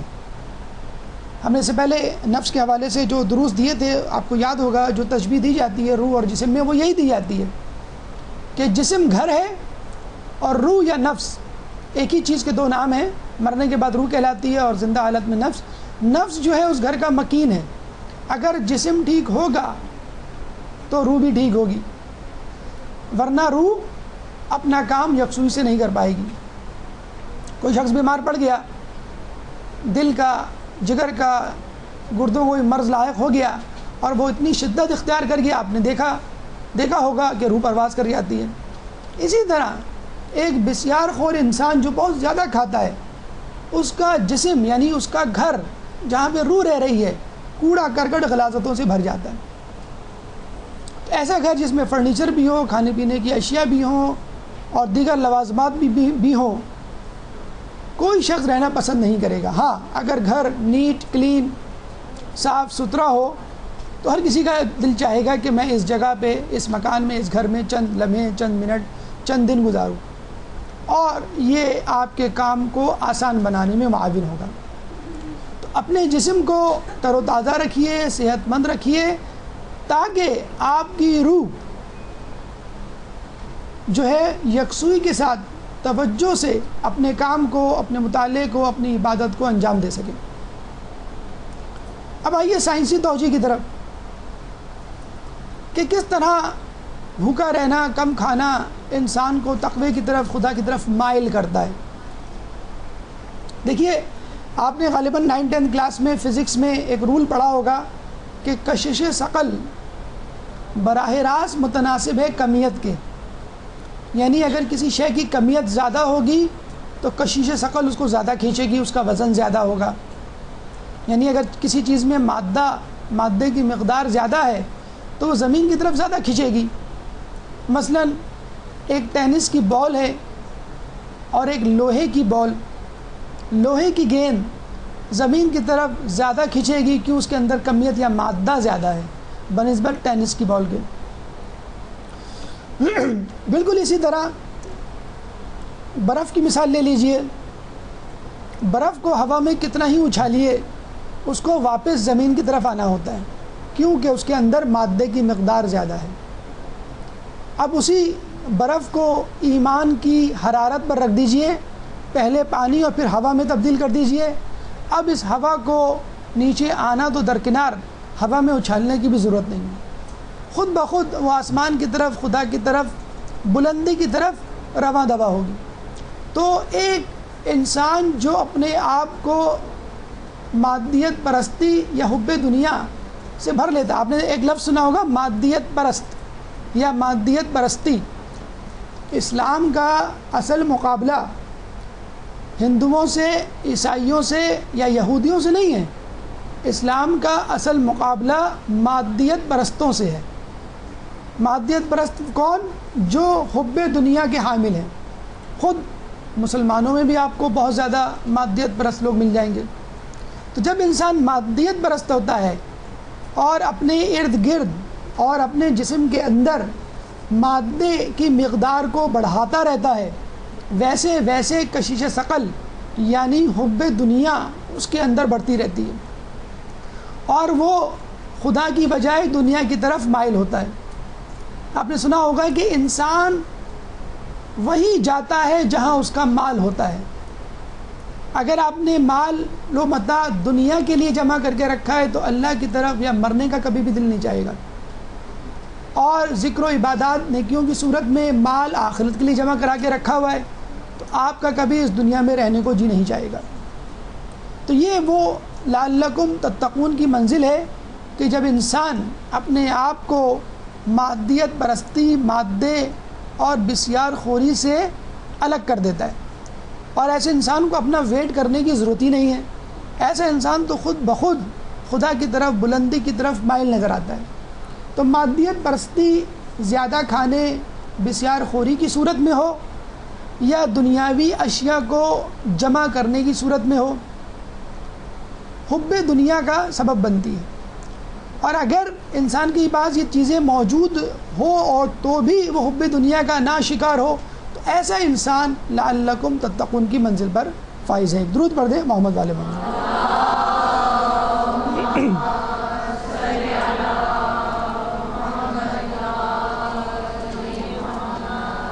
اچھا، کچھ لوگ عرصے دراز سے بھوکا رہنا چاہتے ہوئے بھی اس بات پر سوچتے ہیں، سوال کرتے ہیں کہ اللہ تعالیٰ کو بالآخر انسان کو ایک مصیبت، آزمائش میں مبتلا کرنے کی ضرورت ہی کیا ہے؟ کوئی اور امتحان لے لے آسان سا، بھوکا پیاسا رکھ کر امتحان لینے کا کیا مطلب ہے؟ تو خدا قرآن میں فرما چکا، سورہ بقرہ آیت نمبر 187، یرید اللہ بکم الیسر ولا یرید بکم العسر، کہ خدا تمہارے حق میں آسانی چاہتا ہے اور سختی نہیں چاہتا۔ آپ لوگ قرآن پڑھ رہے ہوں گے، امید ہے کہ اس کے ترجمے اور تفسیر سے بھی استفادہ کر رہے ہوں گے۔ سورہ بقرہ کی جو آیت نمبر 183 ہے اس سے آگے تھوڑا سا اگر آپ پڑھیں، 84، 184، 185، 186، 187، 4-5 آیات ہیں، ضرور پڑھیں، گھر جا کے ترجمہ پڑھیں، تفسیر پڑھیں، کم از کم ان آیات کی جو کہ رمضان اور روزے سے متعلق ہیں، اس کے اخلاقی اور فقہی پہلوؤں سے متعلق، کہ اللہ تعالیٰ اسی سورہ بقرہ میں بیان کر رہا ہے کہ میں چاہ کیا رہا ہوں، تمہیں اس مشق یا اس ٹریننگ سے گزار کر میں تمہیں کیا بنانا چاہتا ہوں۔ اللہ تعالیٰ آسانی چاہتا ہے، سختی نہیں چاہتا۔ اگر اللہ تعالیٰ سختی چاہتا تو سحری کی تاکید کیوں آتی؟ کیوں رسول کو کہنا پڑتا کہ ہمارے اور دیگر ادیان کے روزوں میں فرق سحری کا ہے؟ اور اگر اللہ تعالیٰ سختی چاہتا تو رسول کیوں کہتے کہ مومن کے لیے رمضان میں، روزے میں 2 خوشیاں ہیں، مومن کے لیے، روزہ دار کے لیے 2 خوشیاں ہیں، پروردگار سے ملاقات کے وقت اور افطار کے وقت۔ آپ دیکھیے، افطار اور سحری جو روزے کے اختتام اور روزے کے شروع میں ہوتی ہے، تاکید کی جا رہی ہے کہ مومن یہ نہ سمجھ لیں کہ اللہ تعالیٰ چاہتا ہے کہ ہم ہمیشہ بھوکے پیاسے رہیں، نہیں، فقط چند گھنٹوں کا روزہ، چند گھنٹوں کی فاسٹنگ آپ کے اندر جو صفات پیدا کرتی ہے، ان صفات سے آپ کے نفس کو مزین کرنا مقصود ہے خدا کے نزدیک۔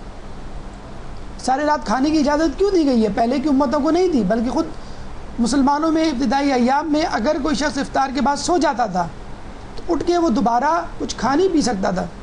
کچھ لوگ رسول اللہ کے پاس شکایت کے لیے آئے کہ ہم غلطی سے سو گئے، اب ہم اٹھ گئے، لیکن ہم کیا اب نہیں کھائیں؟ تو پھر اللہ تعالیٰ نے رات میں کھانے کی اجازت دی۔ تو ٹیک اٹ ایزی، روزے کو آسان لیں، یہ آسان ہی ہے، آسان عبادت ہے، یہ آپ کے اندر وہ صفات پیدا کرتی ہے جو آنے والی آزمائشوں اور فتنوں سے آپ کو بچا سکتی ہے۔ دیکھیں اللہ تعالیٰ اگر سختی نہیں چاہتا تو کیا چاہتا؟ اللہ تعالیٰ بہرحال ایک کام ضرور کرنا چاہتا ہے اس روزے کو رکھوا کر، کلوا واشربوا ولا تسرفوا انہ لیحب المسرفین،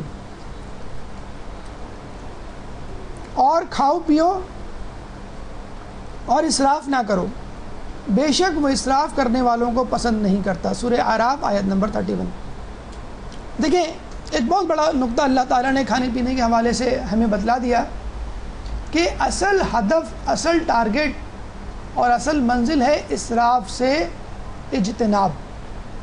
کھانے پینے سے اجتناب اصل مقصد نہیں ہے۔ لباس میں، اشیاء کے استعمال میں، روزمرہ کے استعمال میں جو چیزیں آپ کے گھر میں موجود ہیں، تمام چیزوں میں اسراف سے اجتناب۔ ہمارے چھٹے امام، امام جعفر صادق علیہ السلام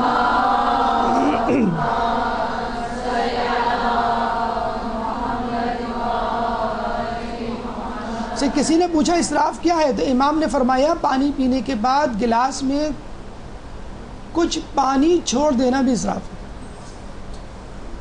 آپ دیکھ لیجئے ہمارے یہاں اسراف کتنا ہوتا ہے، افطار کے وقت کتنی افطاری بچ جاتی ہے، سحری کے وقت کتنی سحری بچ جاتی ہے، اور گلاس میں اور پلیٹ میں پانی اور کھانا چھوڑنا تو جسے کہتے ہیں کہ اسراف ہمارے نزدیک ہے ہی نہیں۔ آپ کو معلوم ہے کہ دنیا میں 1/3 خوراک ضائع ہو جاتی ہے، 1/3 آف دا فوڈ ضائع ہو جاتی ہے۔ اس کا مطلب یہ ہوا کہ 1/3 آبادی کے برابر کی خوراک ضائع ہو جاتی ہے۔ دنیا کی آبادی تقریباً 6 ارب ہے، تو اس کا مطلب ہے وہ خوراک جو 2 ارب عوام کھا سکتی ہے اتنی خوراک ضائع ہو جاتی ہے۔ اور آپ کو معلوم ہے ہمیں کتنی خوراک کی اشد ضرورت ہے؟ دنیا میں 1 ارب لوگ بھوک میں مبتلا ہیں۔ اگر یہ 1/3 خوراک ضائع نہ ہو جو 2 ارب لوگوں کو کھلا سکتی ہے، 1 ارب لوگ کیوں بھوکے سوئیں؟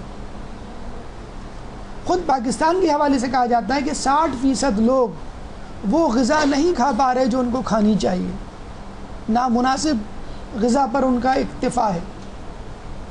صرف امریکہ اور یورپ میں ایک فرد، ایک شخص سالانہ 100 کلو گرام خوراک ضائع کرتا ہے۔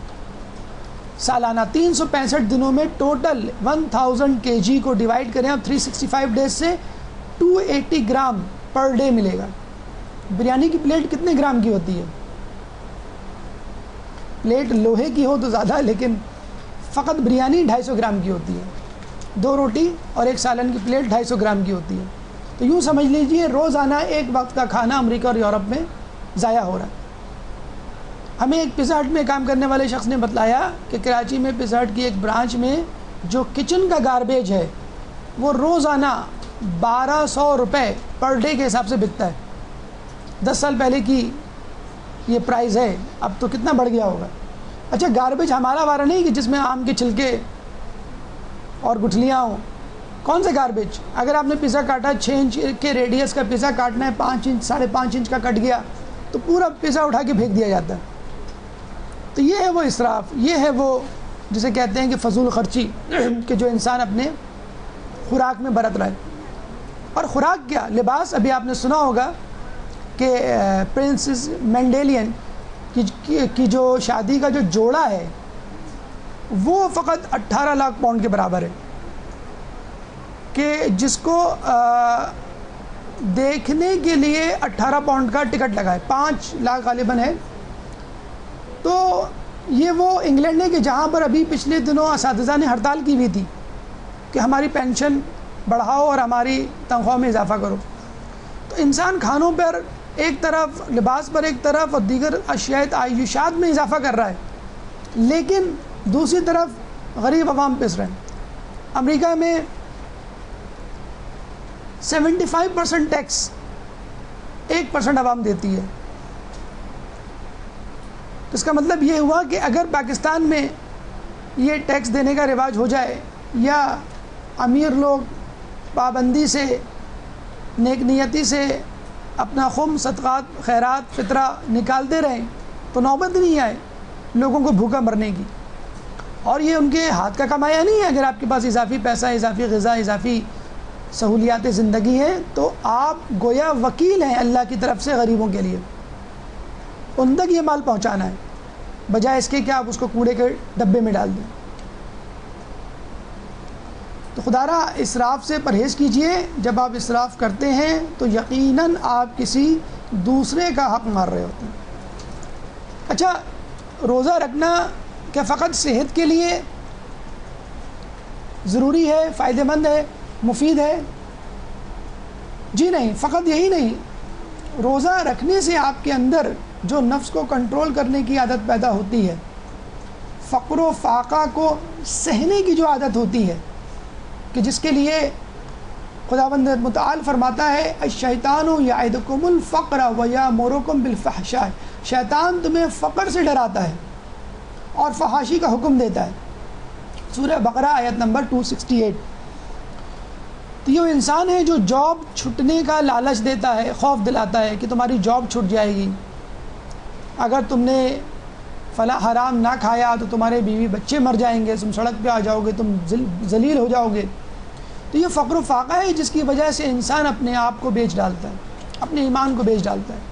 تو اسی فقر و فاقہ سے بچنے کے لیے اللہ تعالیٰ آپ کو چند گھنٹے کی ٹریننگ دے رہا ہے، چند گھنٹے آپ کے فقر و فاقہ میں گزار رہا ہے کہ سب کچھ ہونے کے باوجود.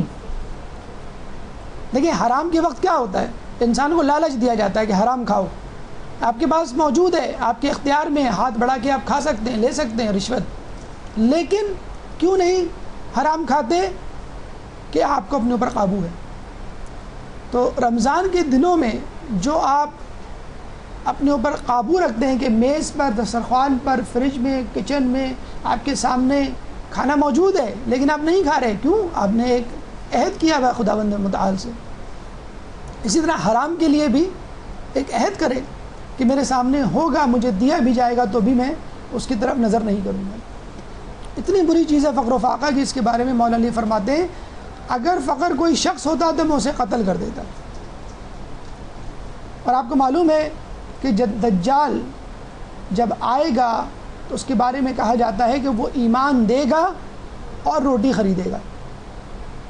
دجال کے بارے میں کہا جاتا ہے کہ اس کے 2 ہتھیار ہوں گے، 2 ہتھیلیوں میں 2 فتنے ہوں گے، ایک موسیقی کے آلات اور دوسری طرف بے حجاب عورتیں.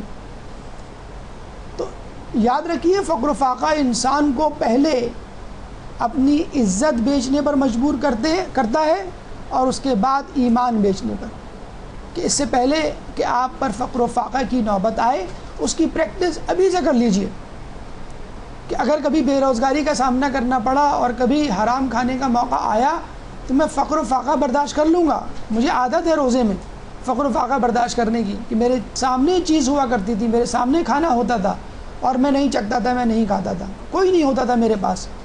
اسی طرح میں حرام کو بھی ہاتھ نہیں لگاؤں گا، حالانکہ میرے اختیار میں اسے کھا سکتا ہوں، میں اسے حاصل کر سکتا ہوں. تو یہ وہ فقر و فاقہ کی آزمائش ہے جس کے لیے اللہ تعالیٰ آپ کو رمضان میں روزہ رکھوا کے تیار کرتا ہے. اب آئیے ان روایات کی طرف جو روزے کے حوالے سے سائنسی نقطہ نگاہ سے ہمارے لیے امپورٹنٹ ہے. ایک درود پڑھ دیجیے محمد والے محمد.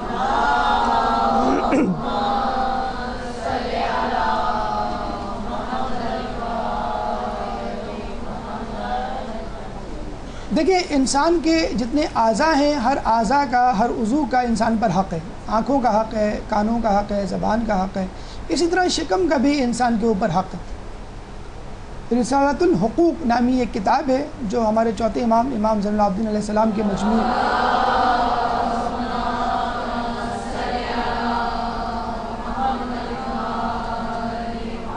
کے اقوال پر مشتمل کتاب ہے. وہ فرماتے ہیں شکم کے حق کے حوالے سے، اور تم پر تمہارے شکم کا حق یہ ہے کہ اسے حرام کھانوں اور غذا کا ظرف نہ بناؤ اور اپنی بھوک سے زیادہ نہ کھاؤ. تو دیکھیں فقط حرام سے پرہیز کرنا ضروری نہیں ہے. زیادہ کھانے سے پرہیز کرنا بھی ضروری ہے. اور دیکھا جائے زیادہ کھانا کیا ہے؟ ایک لالچ کی علامت ہے. زیادہ کپڑوں کا، ڈریسز کا انبار اپنی کبرڈ میں جمع کرنا، زیادہ سینڈلز، پرس، فرنیچر، کارپیٹ، رنگ برنگے پردے، دیگر اشیاء، گاڑی، یہ سب کیا ہے؟ یہ انبار دنیا، مادیت کا انبار کیا ہے؟ یہ فقط لالچ کی علامت ہے. اسی طرح غذا کا حلال ہونا تو شرط ہے، لیکن کم ہونا بھی شرط ہے. کیوں کہ جب انسان زیادہ کھانے کی لت میں مبتلا ہوگا تو وہ ضرور حرام کی طرف جائے گا. جب زیادہ کھائے گا تو نت نئی غذائیں کھائے گا، مہنگی سے مہنگی اشیاء کی طرف رجوع کرے گا، اور پھر بالآخر حرام پر متوجہ ہوگا. کئی جسے کہتے ہیں کہ بادشاہوں حکمران موجودہ کے بارے میں سنا ہے کہ بعض اوقات ناشتے کا پنیر ان کے لیے پیرس سے آ رہا ہے. تو جو چیز جہاں پہ آپ نے دیکھ لی آپ کو ضد ہو گئی کہ مجھے یہ کھانا ہے. اور آج کل جو بچے ماؤں کی گودوں میں ٹریننگ پا رہے ہیں، ان کے ماں باپ نے بھی ایک عجیب ٹریننگ دے رکھی ہے کہ بچہ بس جو مانگے اس کو دے دو. اس سے بچے کی لالچ میں مسلسل اضافہ ہوتا رہتا ہے، اور بڑا ہو کے بھی وہ حریص بن جاتا ہے. اور اس کے بعد وہ یہ نہیں دیکھتا کہ میں حرام کھا رہا ہوں کہ حلال، کسی سے چھین کے کھا رہا ہوں یا چوری کر کے، اور اس کی یہ حرص، یہ لالچ بڑھتی رہتی ہے. یاد رکھیے انگلش میں قول بولا جاتا ہے گاربیج ان گاربیج آؤٹ. جو آدمی سوچتا ہے وہی زبان سے نکالتا ہے. بالکل اسی طرح آپ کے پیٹ میں جو جا رہا ہوتا ہے وہ اسی طرح آپ کے اعضاء و جوارح پر عمل کرتا ہے. اگر حلال کمائی آپ کے پیٹ میں جائے گی تو آپ کے اعضاء و جوارح نیک اعمال کریں گے، اور حرام کمائی آپ کے پیٹ میں جاری ہوگی تو نیکی بھی کر رہے ہوں گے تو مزہ نہیں آ رہا ہوگا. یزید کے فوجیوں کو دیکھ کر امام نے کیا کہا تھا خطبہ دینے کے بعد؟ مجھے معلوم ہے کہ یہ باتیں تم پر اثر نہیں کریں گی. کیوں؟ کہ تمہارے پیٹ حرام سے بھرے ہوئے. جب ہم کہتے ہیں نا خدا نہ کرے ہم پہ یہ وقت آئے کہ بعض اوقات لوگ یہ کہتے ہوئے سنا گیا ہے کہ ہم تو ساری مجلسیں سنتے ہیں، ہمیں رونا نہیں آتا، ہمیں مزہ نہیں آتا، جی چاہتا ہے کہ بس جلدی سے گھر کو جائیں، نماز پڑھنے میں دل نہیں لگتا، وغیرہ وغیرہ. تو خدا را معدے کو افطار میں اتنا نہ بھرے کہ خواتین اس کو گل احمد کی لون اور بچے دھورا جی کا گولا گنڈا سمجھنے لگے. تو ایک احتیاط پسندی، ایک میانہ روی کا رویہ، ایک راستہ اختیار کریں، اور جتنا معدے کو کم سے کم ستائیں گے یہ آپ کو عملی زندگی میں اتنا ہی کم ستائے گا. بسیار خوری کے حوالے سے جیسے ہم نے پہلے بھی عرض کیا کہ بے شک لوگوں میں سے جو دنیا میں سب سے زیادہ کھانے والا ہوگا وہ آخرت کے دن لوگوں میں سب سے زیادہ بھوکا ہوگا. آپ نے دیکھا ہوگا، اکثر روایتوں میں غور کریں تو آپ کو معلوم ہوگا کہ جو دنیا میں جس طرح کی زندگی گزار رہا ہے بالکل اس کی الٹ صورتحال اس کے ساتھ ہوگی. مثلا متکبر افراد چونٹیوں کی مانند ہوں گے، اور بہت زیادہ کھانے پینے والے افراد آخرت میں جسے کہتے ہیں کہ بھوکے ہوں گے. تو اپنی حالت کو ایک میانہ روی، ایک اعتدال پسندی کی طرف لائیں تاکہ دنیا اور آخرت دونوں میں کامیاب ہو سکیں. کہتے ہیں کہ ایک زائد لقمہ ائمہ کی زیارت سے محروم کر دیتا ہے، اور بے شک روایتوں میں ہے کہ انسان کا بدن ایک لقمے سے بھی طغیان میں آ جاتا ہے. خداوند عالم کے لیے ایک بندے کی سب سے زیادہ مقبوض حالت اس وقت ہوتی ہے کہ جب اس کا شکم بھرا ہوا ہوتا ہے. انسان گناہوں کی طرف اسی وقت بڑھتا ہے جب اس کا پیٹ بھر جاتا ہے. یحییٰ علیہ السلام نے شیطان سے کہا کہ مجھے کچھ نصیحت کرو. شیطان ان سے پوچھا کہ تم کس طرح لوگوں کو بہکاتے ہو. اس نے مختلف طریقے بتائے. تو یحییٰ علیہ السلام نے کہا تم مجھے کس طرح بہکاتے ہو؟ تو شیطان نے کہا کہ میں رات میں آپ کو زیادہ کھلا کر صبح کی عبادت میں سستی اور کاہلی میں مبتلا کر دیتا ہوں. یعنی فقط رات میں زیادہ کھا کر یحییٰ علیہ السلام تھوڑی سی سستی کاہلی میں مبتلا ہو جاتے تھے. یحییٰ علیہ السلام نے کہا کہ خدا کی قسم آج کے بعد سے میں زیادہ نہیں کھاؤں گا رات میں. شیطان نے کہا میں بھی آج کے بعد کسی کو نصیحت نہیں کروں گا. تو یہ دیکھیے کہ ایک نبی اتنا زیادہ اپنی ڈائٹ کے بارے میں کانشیس ہے کہ میں اگر زیادہ کھا لوں گا تو عبادت میں سستی آ جائے گی. ایک ایڈوانٹیج ہے کہتے ہیں زیادہ کھانے والوں کو یا موٹے لوگوں کو کہ fat peoples are harder to kidnap, بڑی مشکل سے ان کو اغوا کیا جاتا ہے. اب ظاہر سی بات ہے شیطان کو اغوا کرنے کی ضرورت ہی نہیں ہے، تو میرا یار ہے. زیادہ کھانے والا، زیادہ سونے والا خدا کا دشمن ہوتا ہے. جو خدا کا دشمن ہوتا ہے وہ شیطان کا دوست ہوتا ہے. تو واقعی زیادہ کھانے والا جو ہے یا فیٹ پرسن جو ہے از ہارڈر ٹو کڈنیپ. اس کے مقابلے میں گرسنگی یعنی کم کھانا، جس کی غذا کم ہوگی اس کا بدن سالم اور دل نورانی ہوگا، اور جس کی غذا زیادہ ہوگی اس کا بدن مریض اور دل سخت و پتھر ہوگا. یہ بھی ایک عجیب بات دیکھی گئی ہے. آج کل لوگوں میں شقی القلبی کیوں آتی جا رہی ہے؟ ٹی وی کی نیوز میں، اخباروں کی خبروں میں آپ نے دیکھا ہوگا عجیب لوگ جسے کہتے ہیں کہ پتھر دل ہوتے جا رہے ہیں. قتل و غارت، ٹارگٹ کلنگ، بم بلاسٹ. ایک وجہ یہ بھی ہے کہ زیادہ کھانا یا بسیار خوری اتنی عام ہو چکی ہے کہ لوگوں کے دل پتھر بن چکے ہیں. کوئی واقعہ آس پاس سرزد ہو جائے، کوئی غلطی ان سے ہو جائے، قرآن کی آیات و روایت بھی سنیں تو ان پہ کوئی اثر نہیں ہوتا.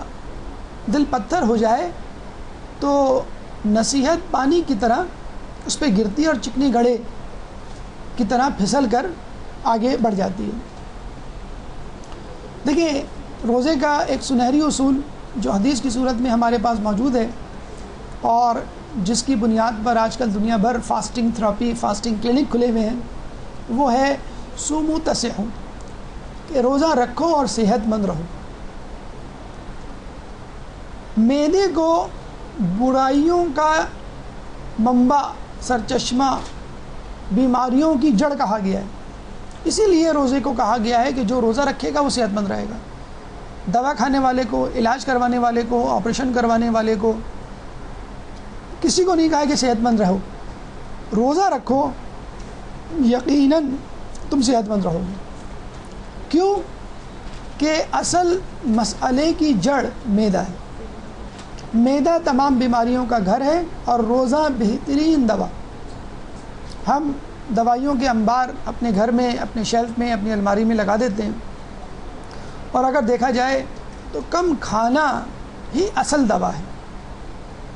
اور اس کے حوالے سے ایک اور حدیث جس کی بنیاد پر آج پوری میڈیکل سائنس تعمیر ہو رہی ہے، بلکہ اب اس سبجیکٹ پر باقاعدہ اسپیشلائز ہونے لگا ہے، وہ ہے پریونشن. میڈیسن میں ایک نیا شعبہ وجود میں آ گیا جس کو ہم کہتے ہیں پریونٹیو میڈیسن، جس کے بارے میں حدیث رسول ہے کہ کوئی دوا ایسی نہیں، کوئی ایسی دوا نہیں جو کوئی نقصان نہ پہنچاتی ہو، اور جسم کے لیے پرہیز سے بہتر کوئی چیز نہیں. لوگ بڑے فخر سے وٹامنس کی اور کیلشیم کی گولیاں کھا لیتے ہیں، کھاتے رہتے ہیں مہینوں، اور پتہ چلتا ہے کہ ہائپر کیلسیمیا، ہائپر وٹامنوسس کا شکار ہو جاتے ہیں. دوا تو چھوڑیں، غذا بھی ایسی نہیں کہ جس کو اگر آپ مسلسل کھائیں تو آپ کے اوپر سائیڈ ایفیکٹ نہ ہو. اصل چیز ہے پرہیز. دوائیوں سے تو لازماً، واجباً پرہیز، اور غذا سے مستحباً. آپ دیکھ لیجئے کہ فقط پیراسیٹامول، جس کے نام سے آج بچہ بھی واقف ہے اور خود استعمال کر لیتا ہے سر کے درد پہ ہونے پر، اس کے بارے میں کہا جاتا ہے کہ 10 گولیاں اگر آپ پیراسیٹامول کی کھائیں تو آپ کا جگر ڈیمیج ہو جائے گا، ہیپاٹائٹس ہو جائے گا آپ کو. اور 30 گولیاں کھائیں تو فنا فی النار تو نہیں، فنا فی الجنہ. تو اتنی خطرناک. اور یہ کہاں نہیں ملتی پیراسیٹامول؟ پاکستان میں تو ماشاءاللہ میڈیکل سٹور تو چھوڑ، پان کی دکانوں پہ مل جاتی ہے. تو ایک ایسی دوا جو بالکل ہی بے ضرر سی ہے. لوگ تو بڑے آرام سے جسے کہتے ہیں کہ اینٹی بایوٹک لے لیتے ہیں ڈاکٹر سے پوچھے بغیر. تو پیراسیٹامول تو آج کل چاول کی دانے بن گئی جسے کہتے ہیں. اس کے بارے میں کہ 10 گولیاں کھائیں تو لیور ڈیمیج، اور 30 گولیاں کھائیں تو آپ کا رینل فیلئر اور موت تک واقع ہو سکتی ہے. اسی لیے آپ کو یہ دلچسپ بات بتلاتے چلیں کہ انگلینڈ میں ایک دفعہ ڈاکٹروں نے ہڑتال کر دی. کہتے ہیں اس ہفتے انگلینڈ میں سب سے کم اموات ہوئی. پتہ چلا کہ لوگوں کی اموات بیماریوں سے زیادہ اس کے علاج سے ہوتی ہے. اور وہاں کے لوگوں کو ماشاءاللہ عادت بھی بہت ہے دوا کھانے کی، دوا استعمال کرنے کی، اور یہی مرض جو ہے دوا استعمال کرنے کا وہ پاکستان میں بھی عام ہوتا جا رہا ہے. تو کوشش کیجئے دوا کا کم سے کم استعمال ہو اور دوا کے ساتھ خود کھانے کا کم سے کم استعمال ہو. یہ بات کسی سائنس کے جرنل میں نہیں لکھی ہوئی، تفسیر نمونہ میں لکھی ہوئی ہے. کیا کہ ایٹم 90% خالی ہوتا ہے. ایٹم اندر سے 90% خالی ہوتا ہے. تو جب انسان غذا کھاتا ہے تو وہ 90% اسپیس بھی اپنے اندر ڈال رہا ہوتا ہے جو کہ کسی کام کی نہیں. اس کی بالکل مثال ایسی ہے، ایک کمپنی میں 10 مزدور ہوں اور 9 مزدور کام نہ کرے اور ایک کام کرے، اور اس مزدور کو آپ یہ کہیں کہ بیٹا آپ کی مدد کے لیے ہم ایک اور مزدور رکھ لیں. ایک اور مزدور رکھنے کا مطلب ہے 10 مزدور اور رکھ لیں، تو ان کی تنخواہوں پہ جو خرچہ آئے گا وہ تو ضائع کر دے گا اس مزدور کی محنت کو. تو اسی طرح جب آپ کم کھاتے ہیں تو آپ کے اندر ایٹم کی اضافی اسپیس کم ہو جاتی ہے. ایٹم کے جو ذرات ہیں، نیوٹرون اور پروٹون جو نیوکلیس میں ہوتے ہیں، اور آپ کو یہ بتلایا بھی تھا میں نے کہ کائنات میں 4 قوتیں ہیں، اس میں سے 2 قوتیں نیوٹرون پروٹون کی صورت میں ایٹم کے نیوکلیس میں ہوتی ہیں. اگر ایٹم کم سے کم ہوں گے تو وہ نیوکلیس کی قوت جس سے ایٹم بم بنا ہے وہ وجود میں آئے گی، وہ اپنا کام کرنا شروع کر دے گی. ورنہ اس اضافی اسپیس کو مینیج کرنے کے لیے آپ کے تمام عضلات بشمول دماغ خرچ ہو جائے گا اور ختم ہو جائے گا. اصول طعام ہونا کیا چاہیے؟ کنفیوژن سے بچنے کے لیے رسول کی بہت ایک سمپلیفائڈ حدیث ہے کہ ہم وہ قوم ہیں کہ جب بھوک لگتی ہے تو کھاتے ہیں اور جب بھوک رہ جاتی ہے تو رک جاتے ہیں. اور ہم کیا کہتے ہیں؟ ہم تو وہ لوگ ہیں کہ جب بھوک نہیں لگتی تو کھاتے ہیں اور جب لگتی ہے تو ٹوٹ پڑتے ہیں. تو بڑے بوڑھے کیا، بچے کیا، ہر شخص کا منہ بکری کی طرح جگالی کرتا ہوا نظر آتا ہے. مرد حضرات سگریٹ پی رہے ہیں، خواتین حضرات پان کھا رہے ہیں، لڑکے گٹکا کھا رہے ہیں، بچے چنگم چبا رہے ہیں. ہر شخص، اور چھوٹا بچہ وہ چسنی کی تلاش میں رہتا ہے. ہر شخص کو منہ میں کچھ چاہیے کہ میرا منہ چلتا رہے جسے کہتے ہیں. تو خدا را اپنے زبان کو، اپنے منہ کو بکری کی طرح جگالی کرنے سے پرہیز کیجیے. رمضان میں بھی کوشش کی، یہ اکثر نوٹ کیا گیا ہے کہ سحری سے افطار تک نہیں کھائیں گے اور اس کے بعد ہر گھنٹے کھائیں گے. افطار میں کھایا، نماز پڑھی، پھر کھایا، پھر نماز پڑھی، پھر تھوڑا سا جی چاہیا. مطلب عجیب جسے کہتے ہیں کہ جی چاہتا ہے کہ فریج کا دروازہ نکال کے رکھ دیں کہ بار بار کھولنا اور بند کرنا. تو بھئی یہ کہاں لکھا ہے؟ کس حدیث میں لکھا ہے کہ افطار تک نہ کھاؤ، افطار کے بعد بس مسلسل کھاتے رہو، مسلسل تمہارا منہ چلتا رہے. کبھی دہی بڑے کی جسے کہتے ہیں کہ رکابی کو ہٹائیں گے، کبھی جو ہے وہ کھجور کا ڈھکنا ہٹائیں گے، کبھی جو ہے وہ بھگونے کا دیگچی کا ڈھکنا کہ اس میں کیا پکائے. مطلب مسلسل عجیب و غریب صورتحال ہے. بھئی اب افطاری کے وقت کھا لیں، دیٹس اٹ، ختم.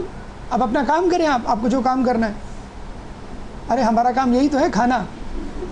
افطار کے بعد یہی کام ہے ہمارا. تو خدا را کھانے کو ایک ڈگنیفائڈ جاب کے طور پہ کرے. ہر وقت کھانے کا عمل جو ہے وہ جانور، حیوان انجام دیتا ہے. اس کو جہاں ملتا ہے. کوے کو دیکھا ہے آپ نے؟ کبوتر کو دیکھا ہے آپ نے؟ آواز نکال کے او کر کے آپ دانہ ڈالتے ہیں، آ جائے گا وہ. ابھی کھا کے آیا ہوا کہیں سے. تو ہماری بھی یہی صورتحال ہے. ابھی افطار کر کے بیٹھے، دہی بڑے لا دوں آپ کے لیے؟ ہاں لا دو اگر بچے ہوئے ہیں. بچیں گے کہاں آپ سے؟ میں نے تو پہلے ہی نکال کے رکھ دیے تھے. پکوڑے پڑے ہوئے ہیں، ہاں ٹھیک ہے لا دو، کوئی مسئلہ نہیں، افطار کم کی تھی. کھانا ہاں لگا دینا، ابھی تو نہیں، ذرا 5 منٹ بعد، ابھی تو پیٹ بھرا ہوا ہے. تو یہ ہماری صورتحال ہے کہ عجیب و غریب واجب سمجھ لیا ہے کہ افطار کے بعد مسلسل. ہمارا ایک اسٹوڈنٹ ہوا کرتے تھے، سعودی عرب سے ان کا تعلق تھا، تو وہ بتاتے تھے کہ ہمارے یہاں ایک کمرہ فقط کھانے کا ہوتا تھا، پورا کمرہ. اس پورے کمرے میں دسترخوان بچھا ہوتا تھا اور وہ دسترخوان افطار سے لے کے سحری تک بچھا رہتا تھا. لوگ آتے تھے، بیٹھتے تھے، کھاتے تھے، چلے جاتے تھے، پھر آتے تھے، بیٹھتے تھے، چلے جاتے تھے، پھر آخر میں بیٹھے ہی رہ جاتے تھے. تو یہ صورتحال ہمارے یہاں بھی کچھ کم نہیں ہے. اکثر گھروں میں تو دیکھا گیا ہے افطار کا دسترخوان لگا ہوا ہے تو وہ لگا ہی رہے گا.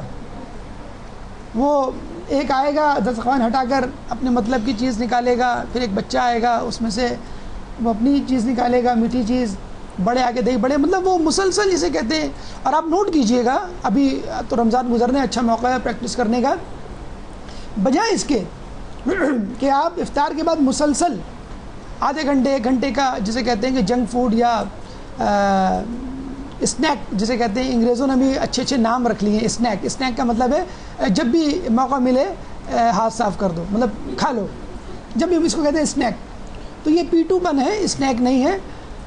افطار کے وقت کھائیں, اور کھانے کا ہم آپ کو بتا چکے ہیں, اگر افطار کے ساتھ ہو جائے تو بہت اچھا, اور اگر نہیں ہے تو بہت کم. اس کے بعد خدارہ نہ کھائیں. اور یقین کیجئے اگر آپ چاہتے ہیں کہ روزے کے دوران جو روحانیت ہے وہ برقرار رہے, افطار میں جو کھا لیا سو کھا لیا, اس کے بعد آپ رات گئے سونے تک نہ کھائیں. اس کا ایک فائدہ تو یہ ہوگا آپ کو سحری میں بہت بھوک لگے گی, بلکہ بھوک کے مارے آنکھ کھلے گی. نماز شب بھی ہوگی انشاءاللہ بھرپور, اور سحری بھی مزیدار. آپ دیکھیے گا اگر آپ چاہتے ہیں, میں دوبارہ ریپیٹ کر دوں, اگر آپ چاہتے ہیں کہ روزے کے دوران جو تقوی کی کیفیت, روحانی کیفیت ہے آپ کے اندر وہ برقرار رہے, تو افطار کے بعد جو کھا لیا سو کھا لیا, اس کے بعد نہ کھائیں. وہی کیفیت, آپ کہیں گے سر اگر وہی کیفیت تو پھر افطار کی بھی کیا ضرورت. تو وہی کیفیت, وہی روحانیت آپ اپنے اندر موجود کریں, کیونکہ خدا وند تعالی چاہتا یہی ہے کہ آپ بار بار کے کھانے سے چھٹکارا پائیں, کم کھانے پہ توجہ دیں. اور پھر بار بار کھانے کھانے سے انصاف کی طرح یہی ہوگا کہ پاؤں میں بیڑیاں لگ جائیں گی, اور آپ کو قدم چلاتے ہوئے بھی لگے گا کہ میں خود ایک ایٹم بم بن چکا ہوں. کتنا کھانا, یہ میں نہیں, رسول اللہ عروج سعادہ میں ان کی حدیث موجود ہے.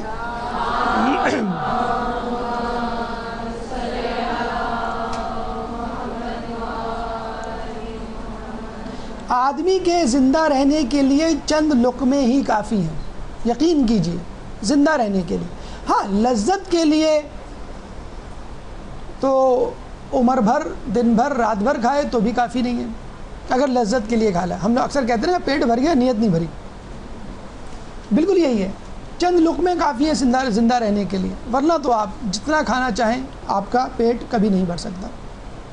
یہ تمام تر گفتگو صحت کے حوالے سے, اسلامی تعلیمات کے حوالے سے, سائنسی نقطہ نگاہ کے حوالے سے ہوئی. اب آئیے کلام آخر کی طرف, اور اس سے پہلے ایک صلوات.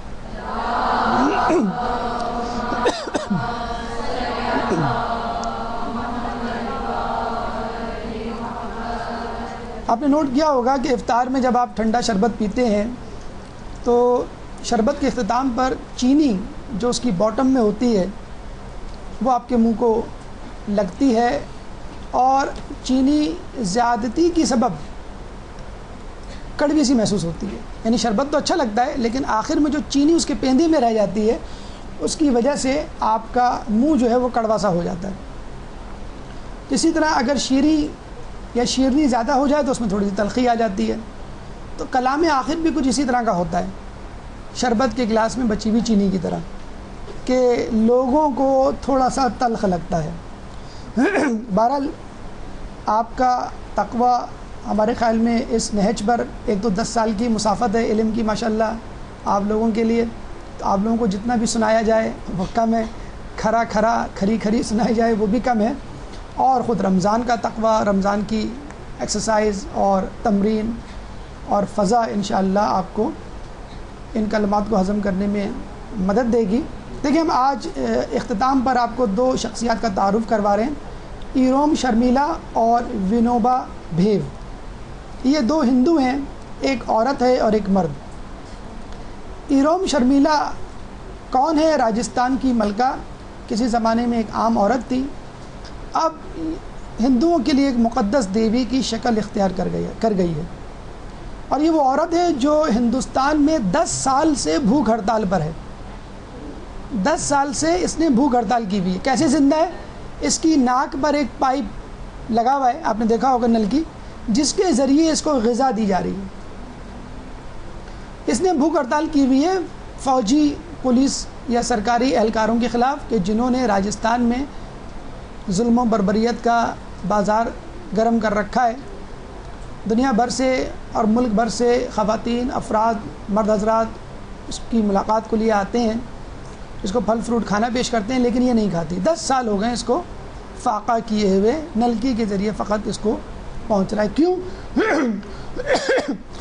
اپنے ٹارگیٹ، اپنے منزل، اپنے ہدف کی طرف رواں دواں اپنا مقصد حاصل کرنا چاہتی ہے کہ کسی طرح لوگوں کو ان کی مظلومیت سے چھٹکارا دلائے. ونوبا بھیو 1982 میں ان کا انتقال ہوا. گاندھی جی کے روحانی جانشین، جین مذہب سے ان کا تعلق ہے. 13 سال مسلسل انہوں نے پیدل سفر کیا کہ مظلوموں کو ان کا حق دلائیں، اور لاکھوں اراضی، ایکڑ پر مشتمل اراضی زمین جو ہے لوگوں میں ایسی تقسیم کر دی، یہ کہہ کر کہ جس طرح پانی اور ہوا پہ خدا کا حق ہے اور لوگوں کے لیے، اسی طرح زمین پر بھی خدا کا حق ہے اور یہ لوگوں کے لیے. کاش یہ فلسفہ پاکستان کے جاگیردار وڈیرے بھی سمجھ سکے. اور یہ وہی ونوبا بھیو ہیں کہ جنہوں نے آخری عمر میں اپنے مقصد کے حصول کی تکمیل کے بعد اپنے آپ کو آسنا کے حوالے کر دیا. آسنا کیا ہے؟ جین مذہب میں اگر کوئی شخص کوئی بہت بڑا مقصد پا لیتا ہے تو پھر وہ مرتے دم تک بھوکا رہتا ہے، یعنی اس وقت تک بھوکا رہتا ہے جب تک اس کی روح پرواز نہ کر جائے. اور جین مذہب میں اکثر بڑی شخصیات آسنا کرتی ہیں. نیچے کی تصویر میں خواتین ایک ایسے گھر میں جمع ہے جہاں پہ ایک عورت آسنا کر رہی ہے اور وہ مرنے کے قریب ہے. کہنے کا مقصد یہ ہے کہ یہ جو شدت پسندیاں ہمیں اسلام کے علاوہ لوگوں میں نظر آتی ہیں، ان کے درمیان ہم لوگ کہاں کھڑے؟ ہمارے پاس تو اب کوئی بی بی فضا بھی نہیں رہی کہ جس کو دیکھ کے اروم شرمیلا شرما جائے، نہ ہی کوئی ابو ذر غفاری ہے کہ جس کو دیکھ کر ونوبا بھیو اپنا سر جھکا لے، اور نہ ہی ہمارے پاس اب کوئی سلیمان فارسی رہا کہ جو الیکسی سوفورین کے متبادل کے طور پر ہم اس کو پیش کر سکیں. چلے چھوڑیے ان باتوں کو، ہمارے ایک سوال کا جواب دیجیے. یہ لوگ جنہوں نے مصیبتیں اٹھائیں، بھوکا رہ کر، فاقہ مستی کر کر، مشکلات میں اپنے مقصد کو حاصل کرنے کے لیے جانیں دیں اور دے رہے ہیں، اگر ان کے ہاتھ میں توحید کی ڈوری آ جائے یا آ جاتی اور یہ مسلمان ہو جاتے کلمہ پڑھ کے یا ہو جائیں، اور اسی دوران امام کا ظہور ہو جائے، تو امام کو کن لوگوں کی ضرورت ہوگی؟ ان اصلی مسلمانوں کی یا ہم جیسے نقلی، معاف کیجئے گا نسلی مسلمانوں کی؟ یہ یاد رہے کہ اللہ تعالیٰ نے اسلام کی زمام کار عربوں کو دی، اور جب ان کی غفلت اور لاپرواہی نے ان کو کہیں کا نہ چھوڑا تو اللہ تعالیٰ نے اسلام کی سربلندی کے لیے ملک فارس کی قوم کو چن لیا، کہ جس کے بارے میں یہ حدیث رسول آپ کے نظروں سے گزر چکی ہوگی کہ فارس والے عرب سے جنگ کریں گے جس طرح عرب والوں نے فارس والوں سے جنگ کی تھی. فرق یہ ہوگا کہ عربوں نے جنگ تنزیل قرآن کے لیے کی ہوگی اور فارس والے تعویل قرآن کے لیے جنگ کریں گے. جس طرح اللہ تعالیٰ عرب کی جگہ فارس والوں کو منتخب کر سکتا ہے، یہ بھی یہ عین ممکن ہے کہ آپ کی غفلت اور لاپرواہی کو دیکھتے ہوئے آپ کی جگہ کسی اور کو منتخب کر لیں. جاگ جائیے اس سے پہلے کہ خانہ کعبہ کی نگہبانی کی کنجیاں آپ سے چھن کر کسی اور کے حوالے کر دی جائیں. ہے آیا یورش تاتار کے افسانے سے، پاسباں مل گئے کعبے کو صنم خانے سے. ہمارے دروس کا اختتام یہاں پر ہوتا ہے. اس سے پہلے کہ ہم آپ سے سوالات کا آغاز کریں، ایک چھوٹی سی کلپ آپ کو دکھانا چاہیں گے کہ جس میں آپ کو اندازہ ہوگا کہ کس طرح اور کتنا ظہور امام زمانہ کا وقت قریب ہے.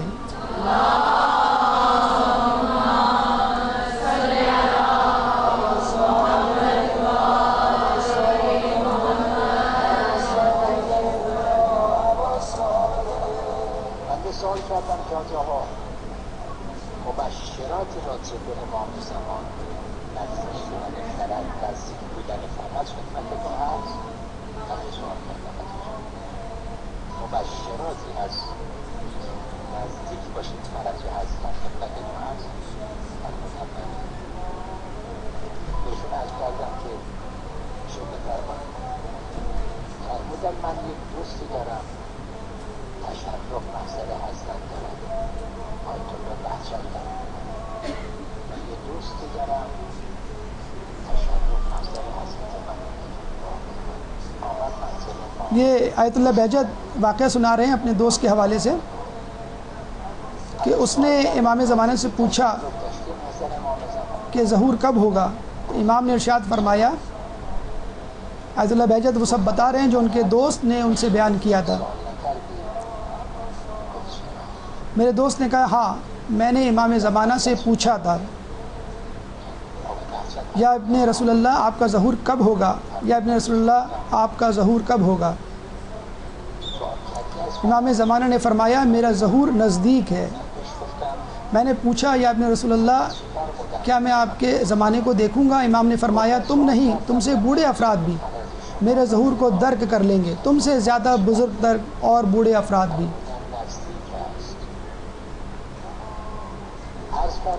میرے ظہور کو پا لیں گے.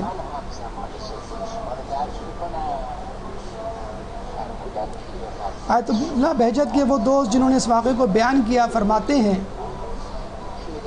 میں نے آیت اللہ بہجت سے ان کے اس دوست کے متعلق دریافت کیا جنہیں شرف زیارت حاصل ہوا تھا. ان کی عمر کیا تھی؟ آیت اللہ بہجت نے فرمایا ان کی عمر 62 سال تھی. امام زمانہ نے فرمایا تھا کہ تم سے زیادہ بوڑھے افراد بھی میرے ظہور کو پا لیں گے. یہ یاد رہے، یعنی 62 سال سے زیادہ کی عمر کے لوگ بھی میرے ظہور کو پا لیں گے.